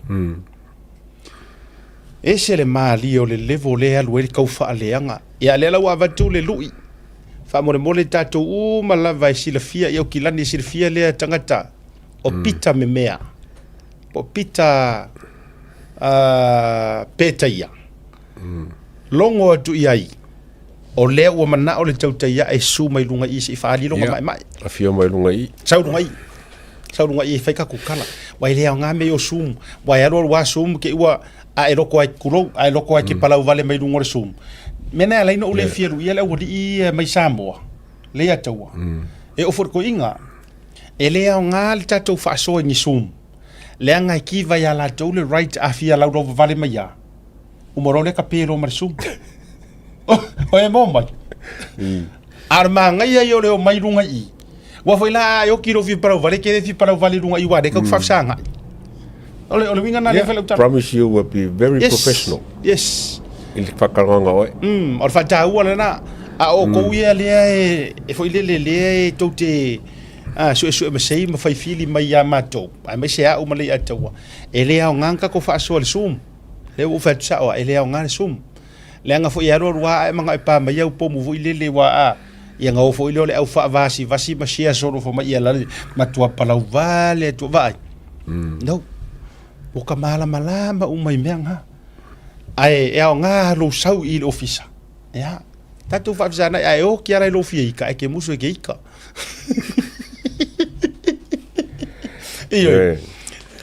ya o se profession le ka ke fa mo e ka ke kua ye se me ya fa ngola pa fa yo se loia lang sunga ya ole karfiku porque la mela ni van ola fe fe te ya ya fa te tele o le ua ta o toi malama ia le malelenga ale ao le malo ya e tu sai o le tatou fa tu tonga ia maleu lua ia so e fa ia ile tau o fianga lono winga o le aso lava le tasi le ia sisi me to suia ia ta pena iai ia folonga ma fainga malanga le uta oto mai e ko sui malenga Ele ko sui. ia ele ko sui ele ko yinka ko kama fa avalua po Ia. ele to faia ni male le ngor vaveao ele to iai ni na mea o tatou ko tuluma Ia. to walu luma Walu. ele to suia ia fira ile so tayao moni so tatou tala tultuli mtai look forward ile kai me sa wai pizza Ia. Pita memea. memea. pizza memea pizza peta ia look forward il taimi tau te faso ai lunga I fe so kai mai lo si e sau Ia. ia sau mai lo ka mai kinki ki vo ile le masangi nga ruai nguki Ni kero. le singu kureanga vo ile le ka mai mele le o ia le ngo Andrea Lee Son ko ropo san kenge po.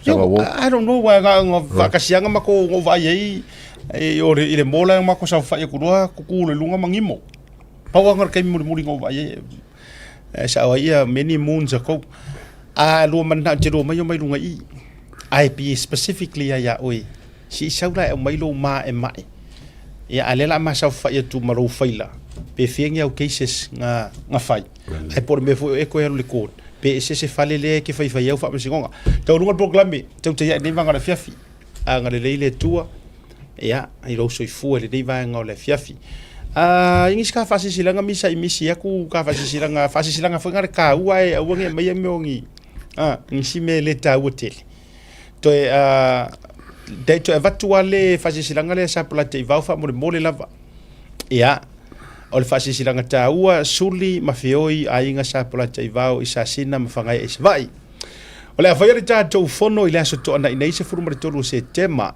no fanga FII Methodist Church of New Zealand Hall tolu iva Coma Road Auckland I le ta o le furu ma le lua I le awa uli ia na o sai nia le te le suava fa sa o pola te vau pe ona tu ina tulunga ai mai se sunga le fa nga Reverend Sean pola te vau palala ia mani se suafa ele no numero telefoni le na buta o ilunga e fe so ta ia ne ai moni si fa matalanga me se vor sunga fa nga Reverend Tovia pola te vau o moa o le fa si silanga mai a Victor Viol o le tatou posiva por fundraising ia ale tau Salanite mai le tatou mafutanga a le tūlai mo Samoa le fionga I le teitei fono le tatou ainga foi lea o le matawhale foi lea a le matawhale lava lea tasi a tatou I nā e Victor Viol po San Bernardino ia Rialto ia maisi uma pitonu o Riverside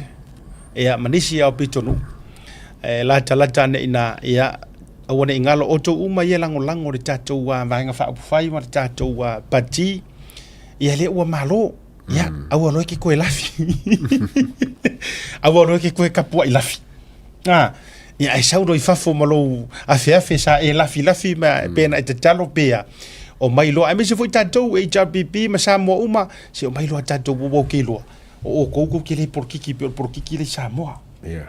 tatou e malama to inga porkiki tatou o ia lango le whainga malo a fio atu e leise uru fale o le wha moe lea address le na uta o ilunga tolu o whatasi Sierra Way in San Bernardino aso to nai tau le lima le fiafi ma mawhare tau mawhitanga se leni o le amaua ia o le moli Samoa ua se tau sao mai le tau matawhale ia I tū langa fo o le tatou whainga malo o tūlei mai ia o sainia ele fionga le te fono lau matia fiaui elisala ia ma le committee a le fast matawhale I San Bernardino ma Victorville o le whaasisilanga whai u mo le tatou lulu lona winga o se aso le neiva yaso sa mafi so tai ma le fionga ia whipulea I whai matasua na le lai le taiao ma wha manino ma iai tūlanga le tatou lulu sa tau iaia se tau fitu na inga waso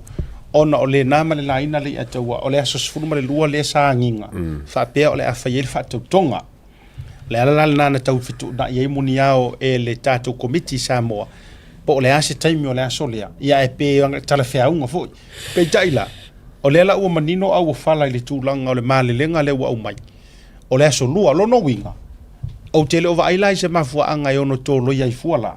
Le se ina o le tatou lulu le aso foraile nei, peitai. o le a fesootaʻi lo i Samoa i le komiti e te tau ona maua maiso latou laolao se aso lenei vaiaso ina ia faamautū vaega uma manatua tamau pea le tatou aso 12 which is o le asfaraile agafua nei e seʻina ai le tatou lulū ua uma ma faamutaina tupe ma pepa lulū ua uma lonoiga a faapeo e nofonofo a malau tupe e leʻi faaaumaia o kou ia gavakuigei inei le blue wave ia malia e whenua ua le toi ai se nā vaenga ia nai faasisilaga lena ina ia utangia mai taurunga le tatou proklame a sia tabalei ataua tatou faatofā se aulia le aso taeao soifua me